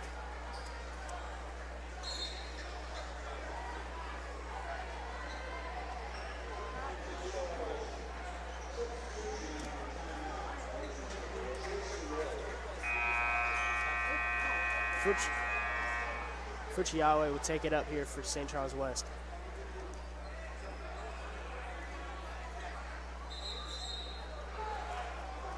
High still talking over the play, and refs telling him hurry up. And we're back in it. 4:45 left in play here.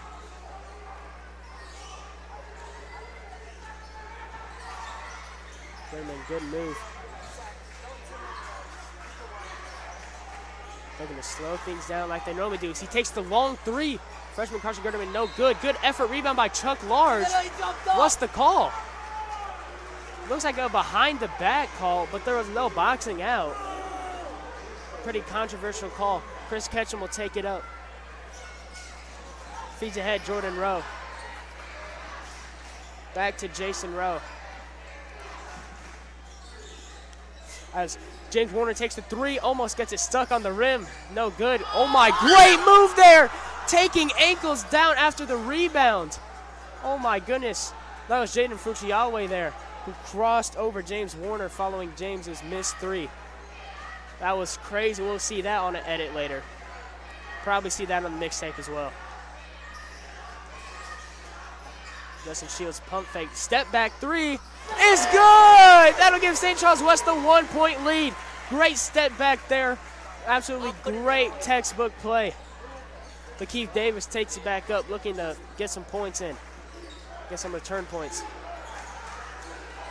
Catching back to Lakeith. Lakeith for another drive this game. Jason Rowe out to James Warner for a comeback three. Lots of 3 points tonight. Jaden has it. They're not looking for a fast break here. They're looking to run a play. Looking for a ball screen here. Gonna get Gertie one, I would guess. No.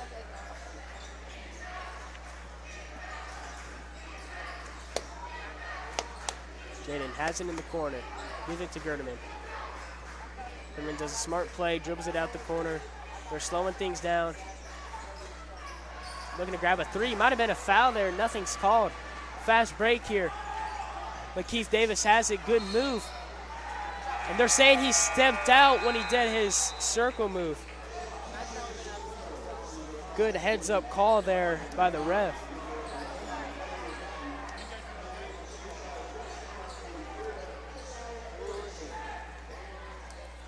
Pirates are no longer doing a full court press. They're all getting back.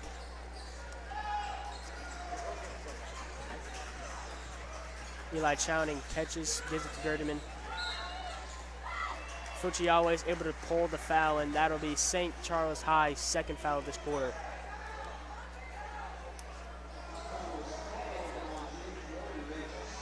.234 left to play here. Gerdeman has it. Drives in, good fade. No good on the shot. I don't know if that was the right call there.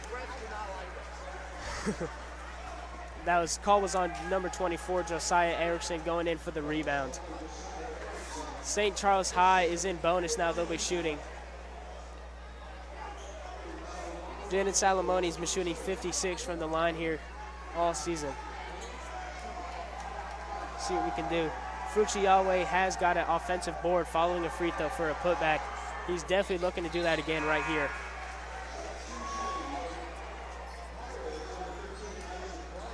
Josiah Erickson will be subbed out. And Tanner Durham, senior, will be subbed in for the first time of the game. Already getting chippy down there. As a foul called on Tanner Durham? What? Looked like he was just bossing out there. I don't know what the ref saw that I didn't. Looked like a clean box out. What? Maybe someone might have slipped the ref a 20 when no one was looking. Highly questionable call by the ref there. It looks like the foul would have been called on over the back by Chris Ketchum.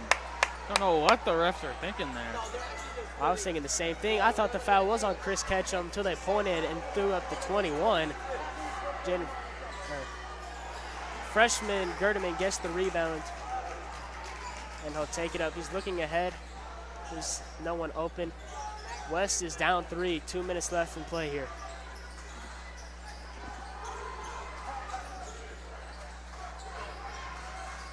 Jaden drives in for the jumper, just short. They need to make these shots. Isaac Black gets it, takes it up. Finds Tanner Dunham. No good. Justin Shields gets the rebound, almost turns it over following the rebound. Press the battery release button. Did you do that? Take the other one out. Eli Chowning has it. Gives it to Gerdeman. Push it, take it, and hold it. Gerdeman is guarded by hold it Isaac down, Black. like an arrow on it. Jaden has it in the corner. Looking to create separation. He does. The three is no good. Hold it at the top. Where you put it in. St. Charles West Push gets it, the go back, offensive rebound. push it down. Tanner in specific. Gerdeman has it. 1:30 left on the clock. Chowning feeds it to Justin Shields. Justin Shields drives in. Almost a no-look layup. That is a terrible shot. Justin Shields running back court. One-on-one here. Great shot there. That was Jordan Rowe right there for those 2 points. That gives St. Charles High a 5-point lead with a minute left in play. The Pirates still have 2 fouls to give here. High is in bonus, so West cannot foul them here. Ferdinand hands it off to Jaden Fuchiawe. Justin Shields pump fakes, drives in again like he did last time for a great shot there, great reversal. That's a big time play. Ketchum comes off the ball screen, drives in for the fade. Berterman gets the rebound despite it being a 1v2. He's a very good rebounder considering he's a freshman, probably weaker than most players and undersized, but he has great grit and a big heart, and he's able to get some good rebounds. 15 seconds. They're probably going for a last-second 3, as that's what they're prone to do. 9 seconds left. 6. Jaden shoots it with 4. No good. 1 second. St. Charles High will be unable to get a shot here. 27, your St. Charles West Warriors to 30 for High. This has been a close matchup this whole game. There's no big leads throughout this game. I don't think anything bigger than 5 this whole game.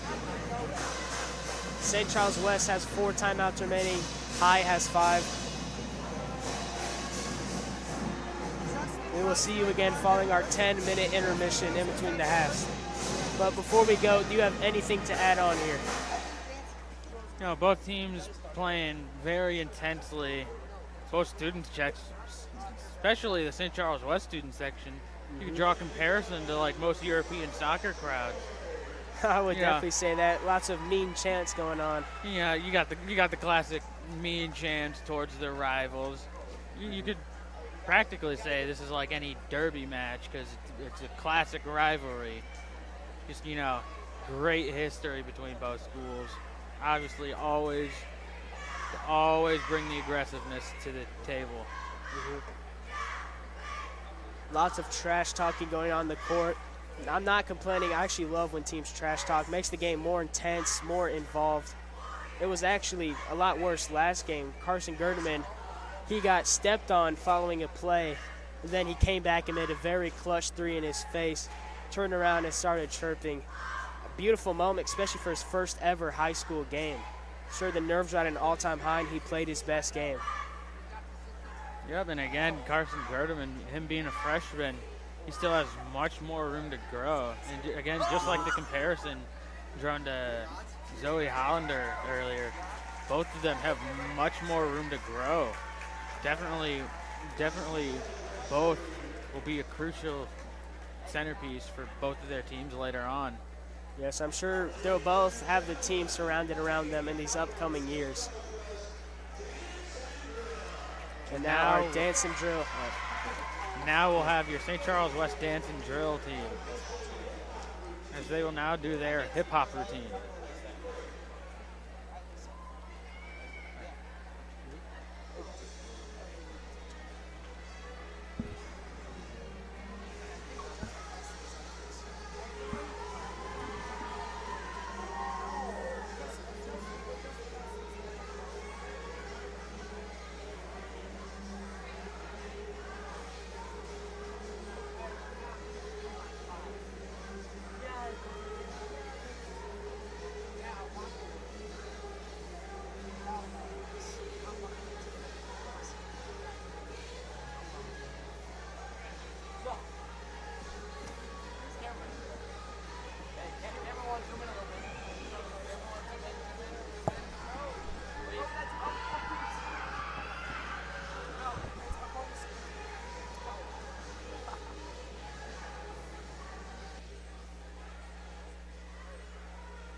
Right now, this is sort of a revenge mashup during turkey tip-off. Both these guys shot half-court shots.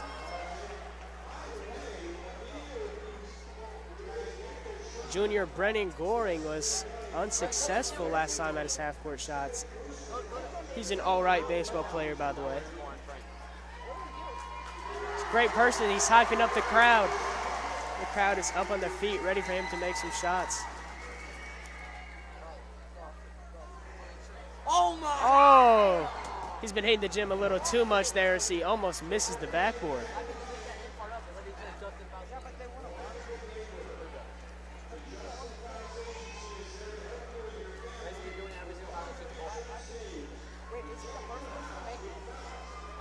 Now St. Charles High will have their shooter, almost makes it. We might be here for a while.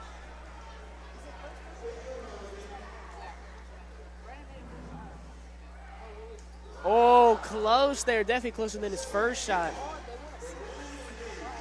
Looks like they only got 2 shots each. No one was able to make it. Literally no one made it. All right, I'm putting it on there.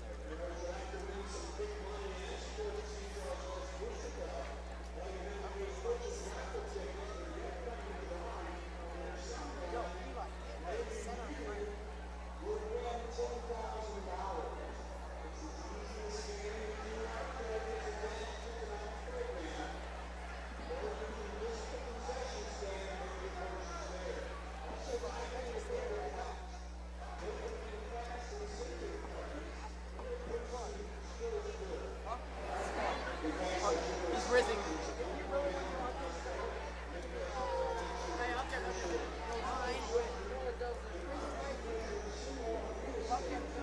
Yep, keep it there. That's a good one. Camera 1. Hey, zoom in on Skykin.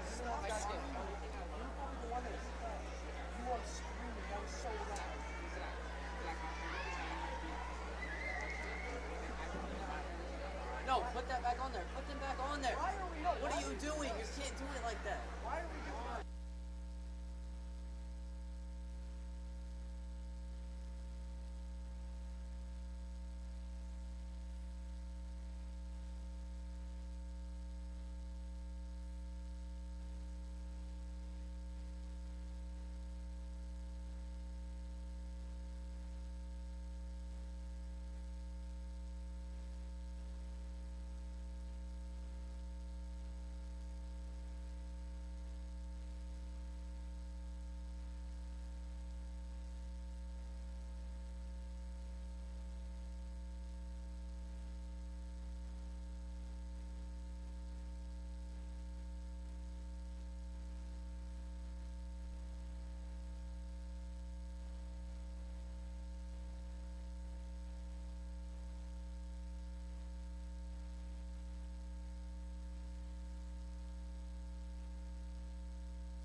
Hello and welcome back to Terry Hollander Court.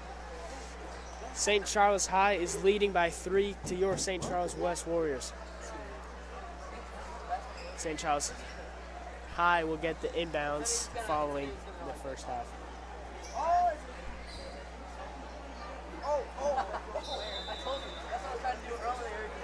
James Warner has it at the top.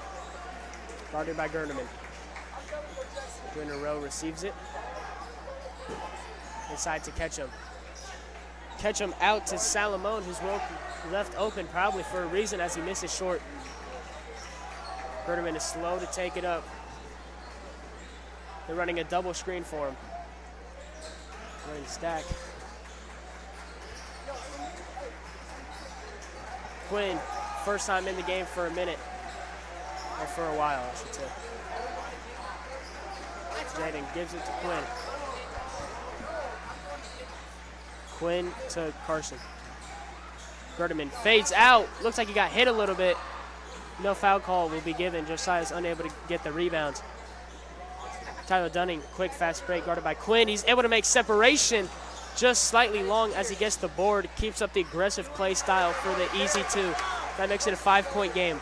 Quinn is taking it up for the Warriors. Gives it to the other Carson Gerdeman. Gerdeman is once again slowing things down. This dude Anton is going to get through to Barrett's girlfriend. Yes, he is. Justin Shields gives it to Fuchiawe. It's Carson and his girl, and then Barrett. Fuchiawe just basically passes it to Jaden Salamone. As he drives in, looks like a charge, and it will be given to him. Great comeback to that turnover there as there's a foul call on the High. St. Charles West is looking to sink the ship, as they call it, get this win here. What do you mean?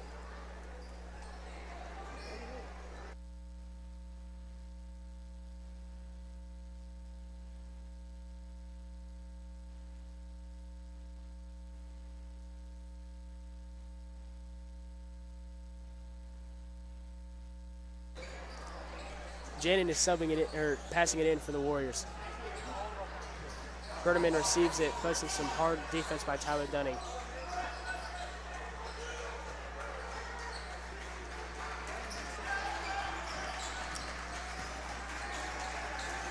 Feeds it to Shield.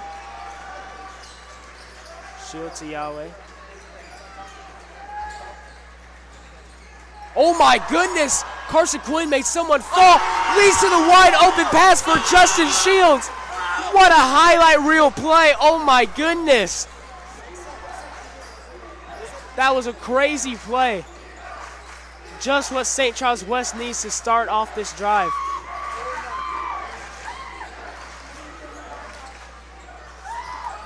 Josiah doesn't even know, but he blocked the shot. He's looking the wrong way. As they're saying that Gerdeman stepped out there. That was James Warner's second time falling on the floor following a move. It's crazy stuff going on to start off this third quarter.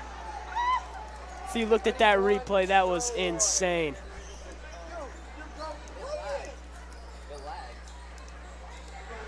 Jordan Rowe has it for High. And he travels looking to feed inside to Jaden Salamone.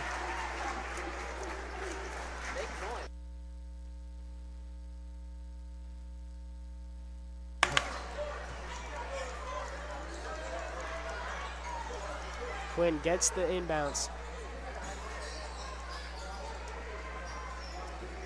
Gerdeman slowly takes it up. Jaden has it, not looking to force anything. Gives it to Gerdeman.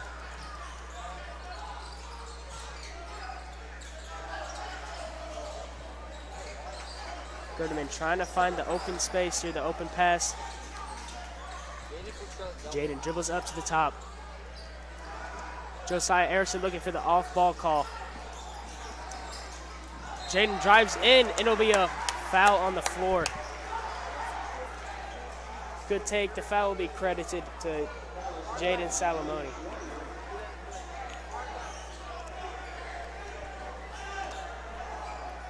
Gerdeman is inbounding for the Warriors. The Warriors love to run a play here to try and get a 3.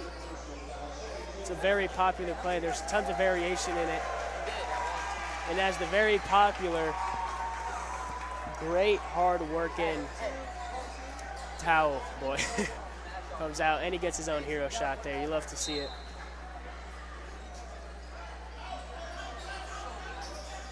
As the three they're looking for is not open, they'll give it to Justin Shields. Berterman has it at the logo.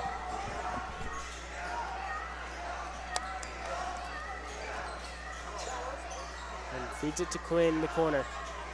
He dribbles out of pressure. Dribbles back in though. Looking for a jump ball call, but it will be a foul on Lakeith Davis. Yeah, High already getting into foul trouble here in the third. Just 2 more fouls, and then West is in the bonus.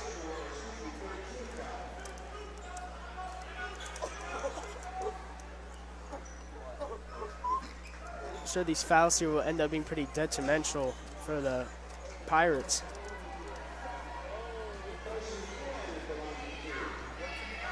Quinn will be shooting his free throws. He's shooting 61% on the season. And his first one is successful.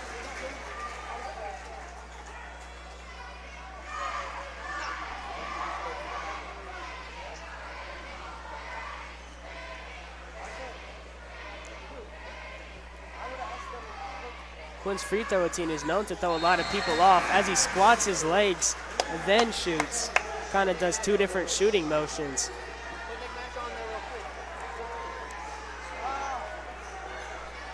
What the? Lakeith Davis will take it up here for High. Feeds ahead to Line. Wide open 3, no good. Owen Shai, who just got subbed in, will get the rebound. Lots of pressure. And Coach Steinhoff will call a timeout for the Warriors.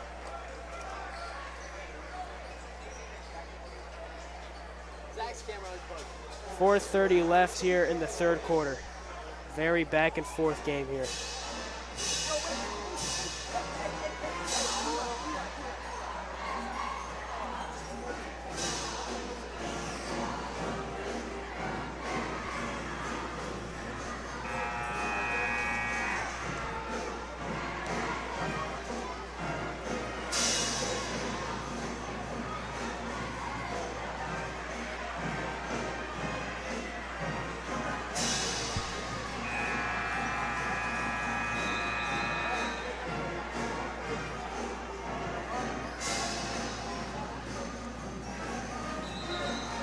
Four and a half minutes left to play in the third. Both teams are tied.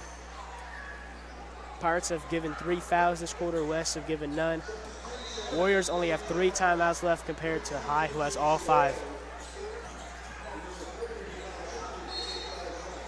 And St. Charles High will get their 4th foul call with not even halfway of the quarter done.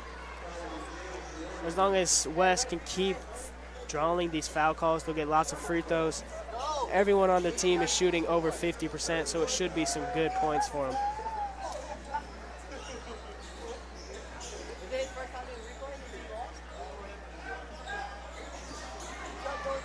Gritterman drives in, nice spin move. Kicks out to Chowney, who draws the jump. His 3 is good! Great shot by Eli Chowney. He loves that move. Lakeith Davis takes it up quickly for High. Lakeith finds Jason Rowe. Oh, that looks like a clean block, but there will be a foul called. That was a good drive there by Jason Rowe. Good way to draw the foul.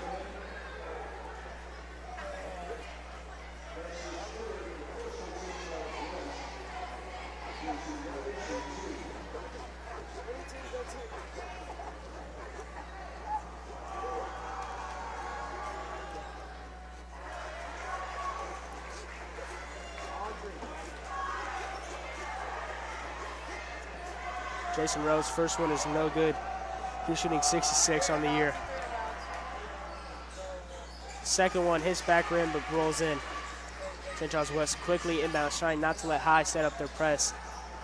Gritterman gets it 3v2, but High is able to retain and get their defense back.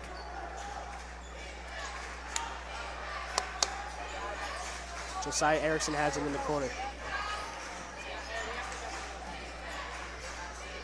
Eli Chowning has it. He loves that shot. Little long there. That'll be James Warner on the rebound. Takes it down. Get it to Lakeith Davis for the easy bucket there. That'll tie up the game.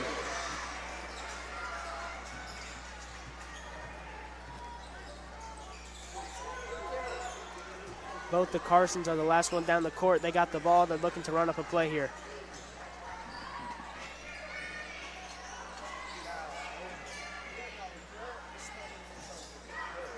Quinn has it, gets a ball screen from Erickson.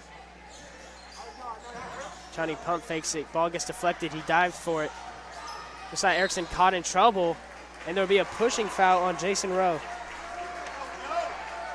Due to all the fouls, High's gone early on in the quarter. West is in bonus. This is just what West needs with 3 minutes left in play. I'm sure they'll start playing a lot more aggressive, trying to just pull in more fouls, get some of their star players in foul trouble, and just get some easy points. Like as I said earlier, all of them are shooting over 50% on the year.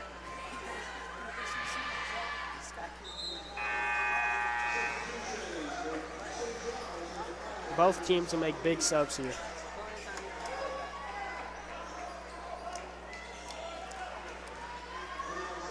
Sure, High is putting in their lesser minute team so they can get hot, so they stay out of foul trouble. Almost turns it over on the easy, no one in their half.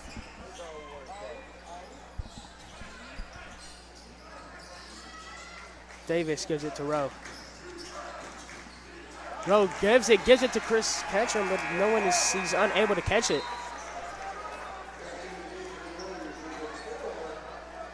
Both teams are tied 35 each. Berman is subbed back in for Owen Shy. West is in bonus with these 3 minutes left in play.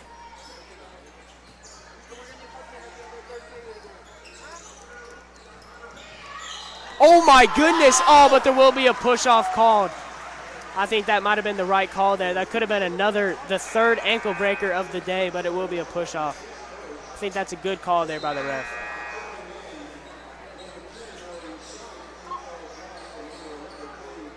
He did get saved by the whistle, though. I couldn't imagine what would be said to him if there wasn't a foul call there. Lakeith Davis, following his foul call, gets taking the ball up. Whoa! That's a check. That's a check. You can't grab the rim. Quinn will take the ball up. Are you allowed to grab the rim? 2 minutes and 15 left in play. CJ Large hands it back to him. Carson Quinn drives in. In pressure, almost gets the and one. Good foul there. That's High's sixth foul of the quarter.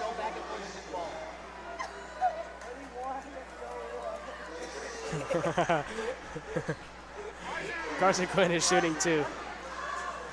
That's a good aggressive drive. That was the smart move during the play. It's just some clutch free throws.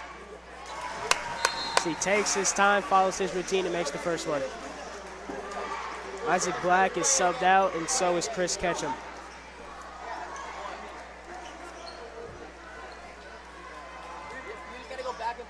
Quinn is now shooting his second free throw. Quinn hits back rim. Jaden falls, getting the rebound. Keith Davis is quick to get back. Tanner Dunham does not shoot it. Gives it to James Warner for three. No good off back rim.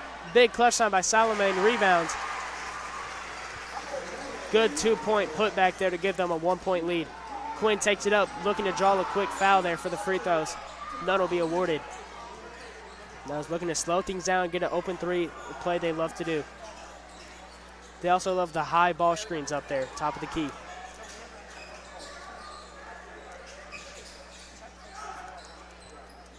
Jaden Fuchiawe drives in. And one for the St. Charles West Warriors. That is the 7th foul on the Pirates this quarter. Big time. That's just what West needed. Gives them a 1-point lead going into one free throw. And again, Jaden Fuchiawe, crucial player for St. Charles West. He's averaging 10.7 on the season. He's 67.5 from the free throw line this season.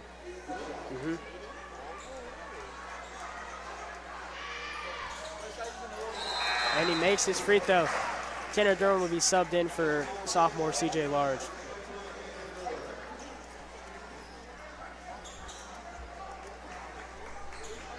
St. Charles West leads 2 following 1:30 left in play in the third quarter. James Warner feeds it to Tanner Dunham. Tanner Dunham almost loses it, able to retain possession. Follows Salomon's ball screen, feeds it inside. He does a power dribble, loses it. Justin Shields takes it down, finds Eli Chowning in transition. He will not shoot the 3 though. Carson Quinn catches it, slowing things down. His coach, Coach Steinhoff, is telling him to slow things down. Let's get the open shot here. No need to rush anything. They're also looking to draw a foul here as they're in bonus. Justin Shields drives it, kicks it back out to Eli Chowning. Chowning to Durham. Fuchiawe makes a nice move, keeps it up the top of the key.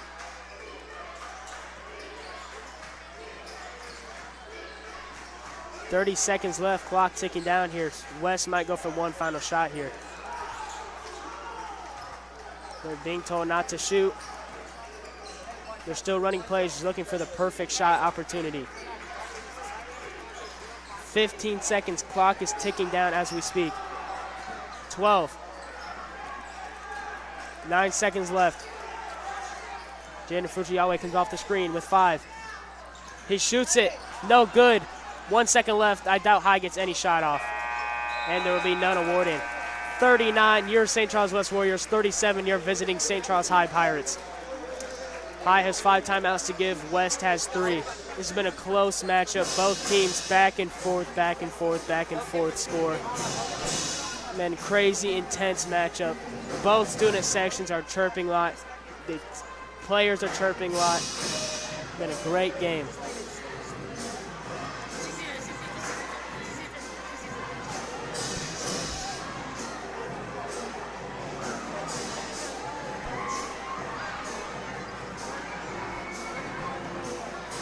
Now both teams' cheerleaders are in here to excite the crowd just a little more. They're throwing some t-shirts.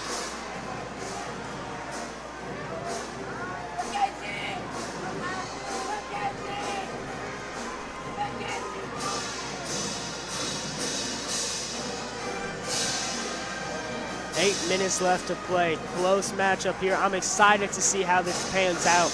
I'm sure fouls will play a crucial part into this fourth quarter. No team here is looking for early fouls. I'm sure they're discussing that right now. Fouls have been one of the biggest deal makers of this game. I think whatever team stays out of foul trouble has an increased odds of winning this game, obviously.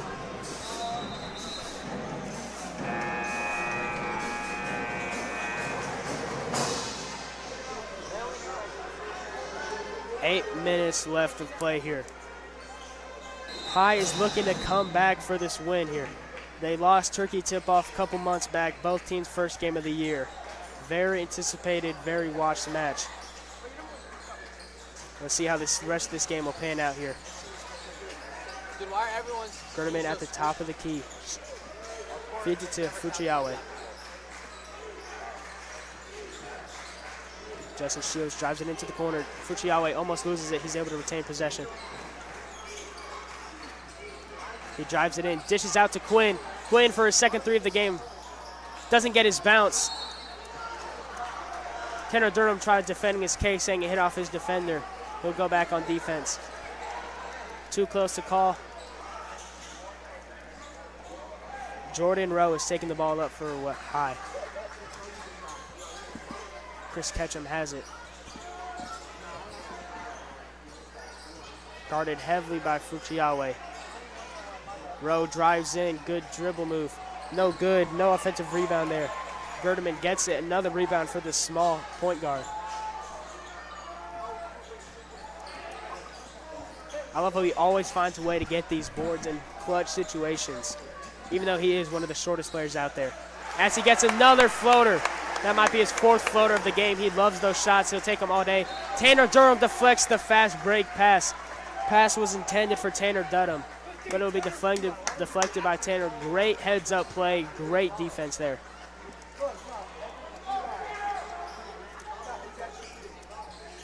Jordan Rowe will feed it to Chris Ketchum. kicks it out to Anthony Norman. Norman loses it a little bit.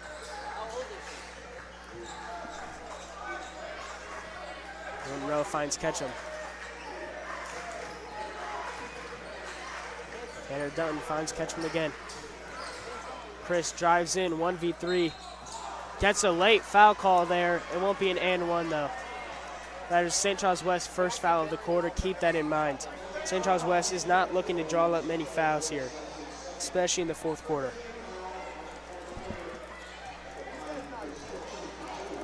Foul is on Tanner Durham. That is his second personal foul of the game, first team. Chris Ketchum makes the first one. He is shooting 69% on the season.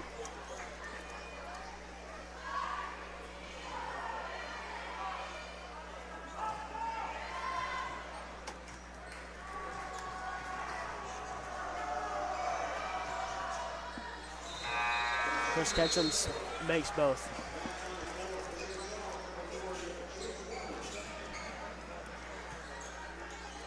Six and a half left of play here. Let's see what both teams can do, what shots they can create, and who will come out on top.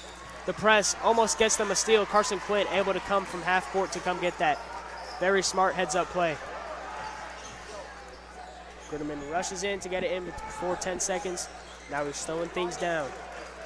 West loves to do this if they don't have a fast break opportunity. He finds a good drive, good transition onto his left to his right, no good. James Warner takes it down, feeds ahead to Salomon. Oh my, great play, but he misses the open lay. Anthony Norman misses the wide open layup. Carson Gooderman in transition, another floater. He falls and will get the foul call. That is both Pirates and the Warriors have one foul. Gooderman shooting 2. Gooderman shooting 71% from the line this year.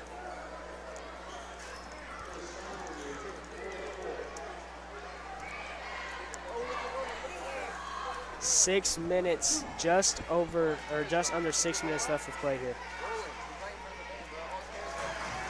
The first free throw is good.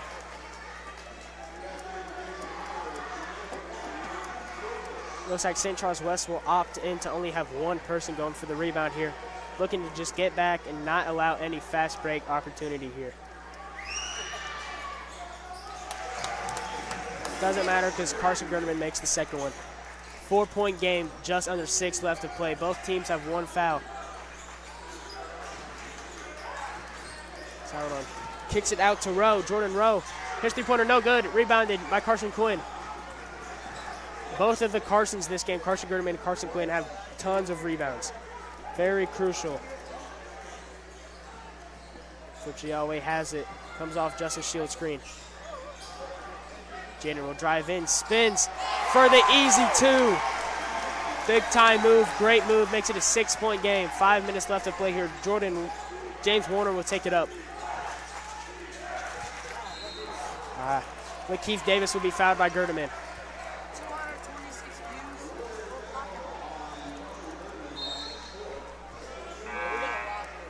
That is Gooderman's 4th foul, which is not good since he's such a star player. They'll have to take him out for a bit so he can come in near the end where he'll be more clutch.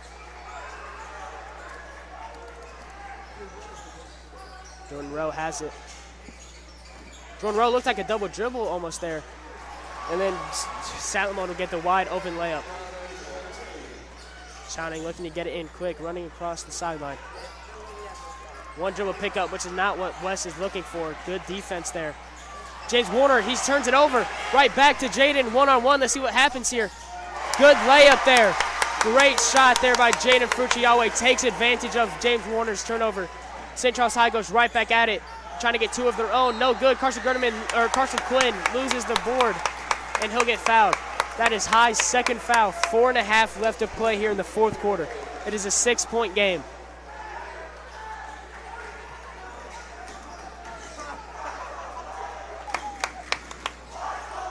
This reminded me a lot of the last matchup, the Turkey tip-off.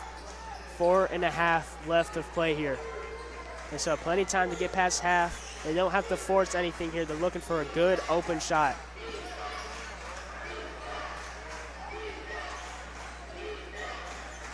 Quinn takes the open 3. It's good! Absolute swish. Great shot there, Carson. Beautiful shot. That makes it a 9-point game. 4 minutes left on the clock. You can't leave him open like that this late in the game. 9-point game. Jordan Rowe feeds to Salomon. He gets double teamed, spin, post fade, no good. Tanner Durham's able to secure the rebound, gives it to Quinn. There's definitely going to be a foul here. There isn't, surprisingly. And St. Charles High will remain ball. I was expecting a foul call there, but none will be given. Great shot there by Carson Quinn. I cannot put enough emphasis on that. Such a big-time shot. Just makes the game from a 2-3 possession game to a 3-4.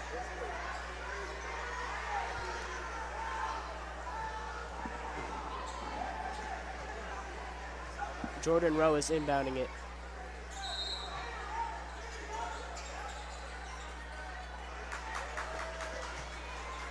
Rowe gets the handoff from the ref.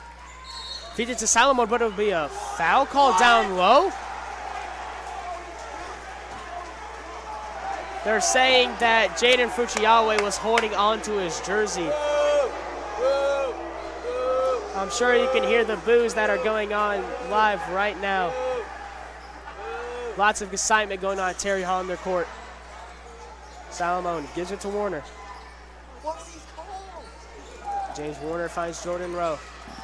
Give it to the clutch player. James Warner, his three is good! That's a big-time three, makes it a 6-point game, 3.5 left here. It is now a 6-point game. I'm sure Carson Gerderman, freshman, not being in the game because of foul trouble will be pretty detrimental to the St. Charles West lineup.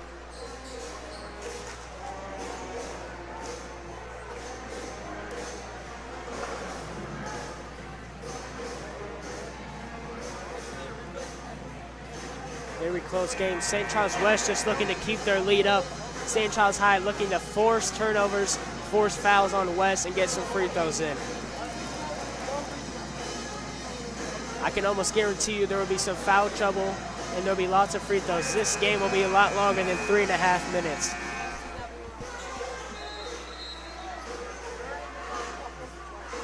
No matter who wins, I'm sure the court will get stormed. This is an exciting and big-time win for both of these teams here.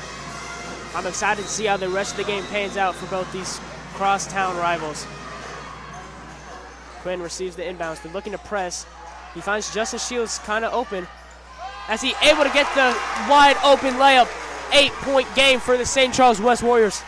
3 minutes, 20 seconds left. Chris Ketchum will be taking it down following the layup. Almost breaks Jaden's ankles. That's at the top of the key.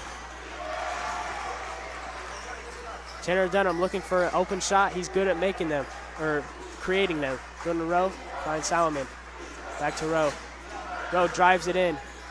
Easy 2 points. St. Charles West probably smart, looking not to foul, giving and one there and getting foul trouble. 3 minutes left of play here. 6-point game.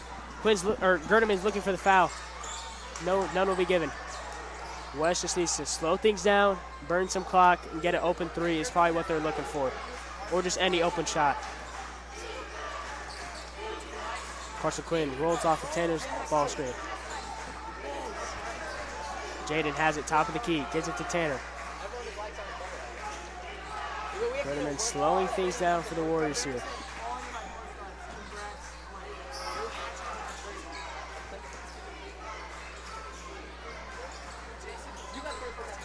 It's been about a 30-second possession so far, just good ball movement.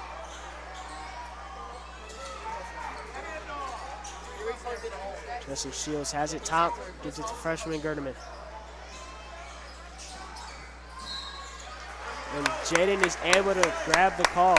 He was able to get the foul call.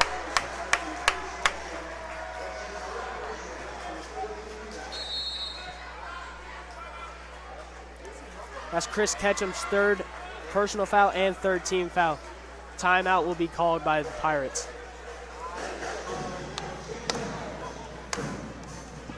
Two minutes and 1 second left of play in this game. 6-minute game. St. Charles West has ball. Warriors have 3 timeouts. St. Charles High has 4. This game is nowhere near over yet.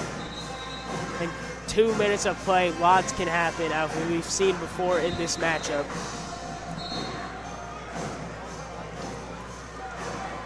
Now we're going to see who wants it more, who is the more clutch team.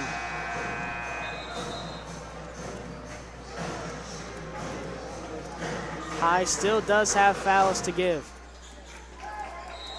And they still have 4 timeouts as well. They need to force a turnover here. German gets it on their half of the court. St. Charles West will just spread the court out, but they will double team ball. Jaden just needs to pass it away. He's getting triple teamed, and he steps out of bounds. The Pirates needed that turnover there, and they got it. Tanner Dunham will be subbed in for Lakeith Davis.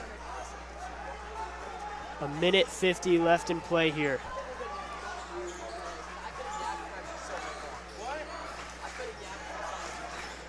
Wide for 3 for Jordan Rowe, or no good.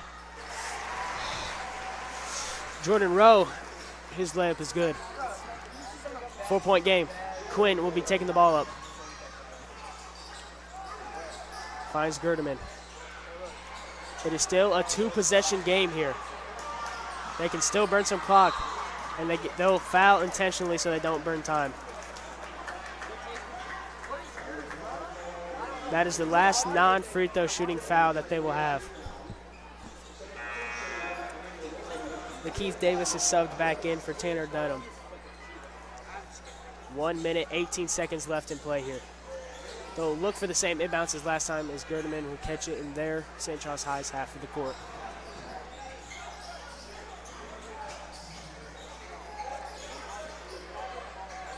Warner's on Gertie.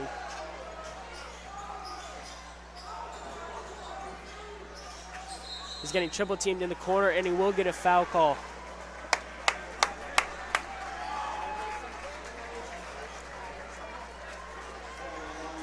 Now we're going to see how good of a free throw shooting team St. Charles West really is. In the past, they have definitely struggled with free throws. Free throws have cost St. Charles West some big-time wins. But that was the old West. We have a new team here, new roster. Let's see how they pan out. See, he's trying to prove me wrong as he makes the first one.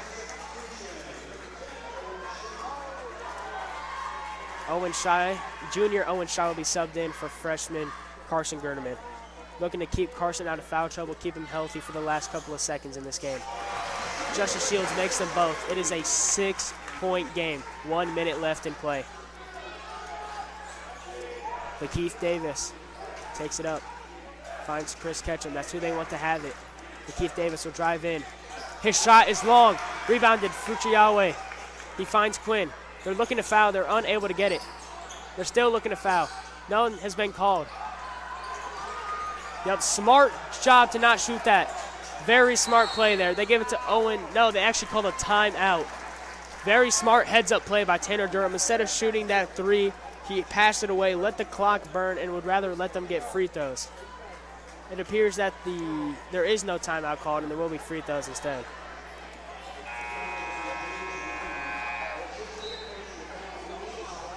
.36 seconds left of play. Owen Shy is one of the highest on the team in free throws at 75%.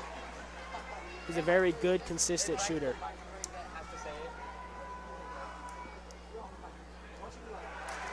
Although sadly, he might not be the clutchest as he misses the first. I'm excited to see how this game will pan out, how it will unfold. 36 seconds left to play on the clock. Owen Shy, second free throw is also no good. Very unlike him, and Jaden Fuchiyawe will get the early foul call following the shot.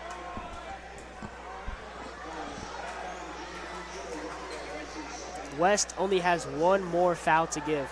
They don't want to put the Pirates in bonus right now, so they really don't want them shooting free throws.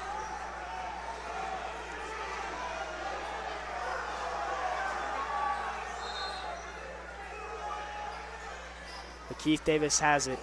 Feeds it off to Jordan Rowe. Jordan back to Lakeith. Lakeith drives it in. His layup is good. 4-point game, 25 left. St. Charles High will call a timeout. 25 and a half left of play in this game. It is a 2-possession game. St. Charles West will have the ball falling to inbounds. I do expect a full court press here. St. Charles West really needs to beat this press if they want to win this game.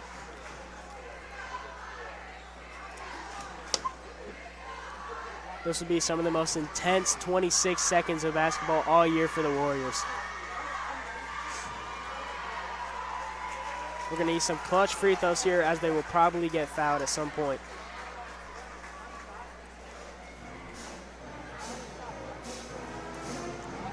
Odin, what do you think of this game so far? You have any insight of what's been going on? Yeah, definitely crazy. You know, just typical last minute stuff. You know, it gets very intense. You know, anything can happen in 25 seconds. I mean, it's sad to represent us like this, but take, for example, the JV Orchard Farm game, where within a few seconds, an Orchard Farm player, you know. Definitely down 3 with just 2 seconds left to play, and they ended up losing by 3. Crazy stuff. Oh, they get ball there. No foul will be credited. Chris Ketchum. Jump ball call. West is glad about the jump ball. They're looking for a foul on Tanner. Tanner just gets the ball stolen instead.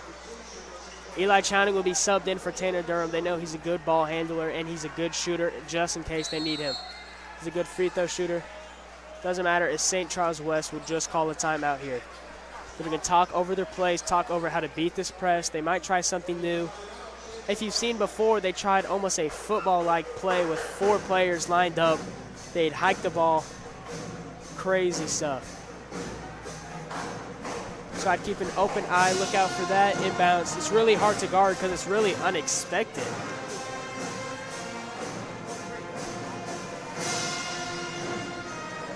.6 left in play here.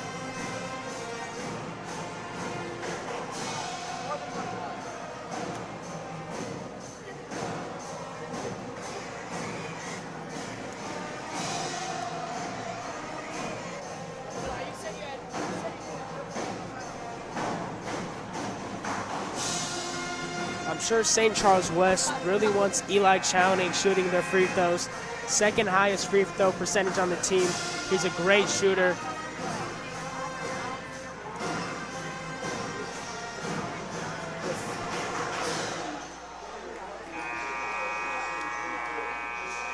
Actually, St. Charles High will be inbounding it, not West. That's my apologies. 20.6 left on the clock. Both teams don't have fouls to give that don't credit free throws. They found Salomon wide open. He gets it stripped. Jaden Fuchiyawa, he knows the foul's coming.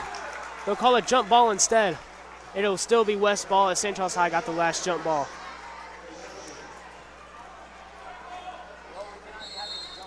Let's see what Steinhoff chooses to do. He calls a timeout. St. Charles West still has 2. Both teams have 2 timeouts with 15 left in play.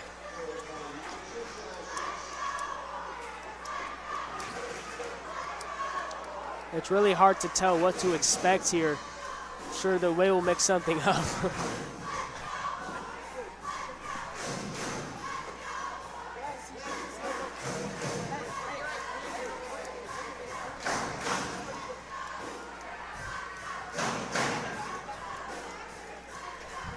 Sure, the nerves are high for these players, hearing the cheerleaders, hearing the fans, hearing the student section.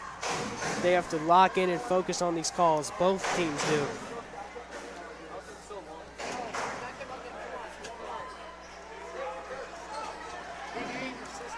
West will keep the same rotation that ended, I believe.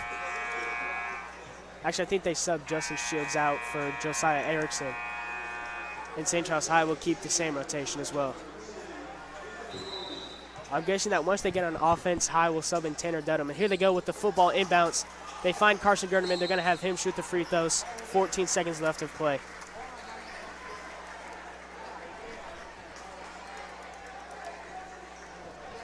"13 seconds here. Gerdeman shooting 71 on the year.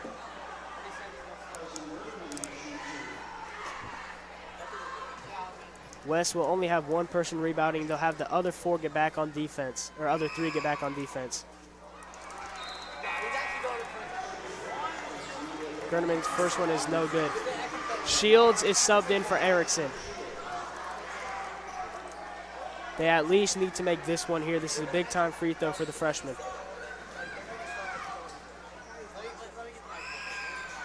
It's no good. Hits off back rim. 12 seconds and the clock is ticking. Davis takes it down. His layup's no good. Chris Ketchum knocks it out. St. Charles West ball. 4 seconds left in play. They're going to look to get the inbounds and try and burn as much clock as they can before a foul will be called. St. Charles High, of course, looking to foul so they can get free throws. And there it is right there.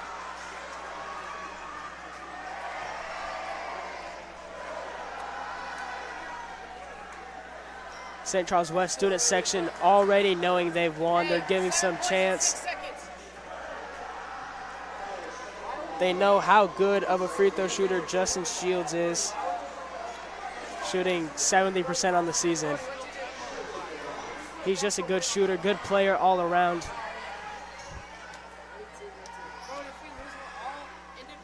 The first one is no good. He's starting to prove me wrong. West has missed 3 straight crucial free throws here.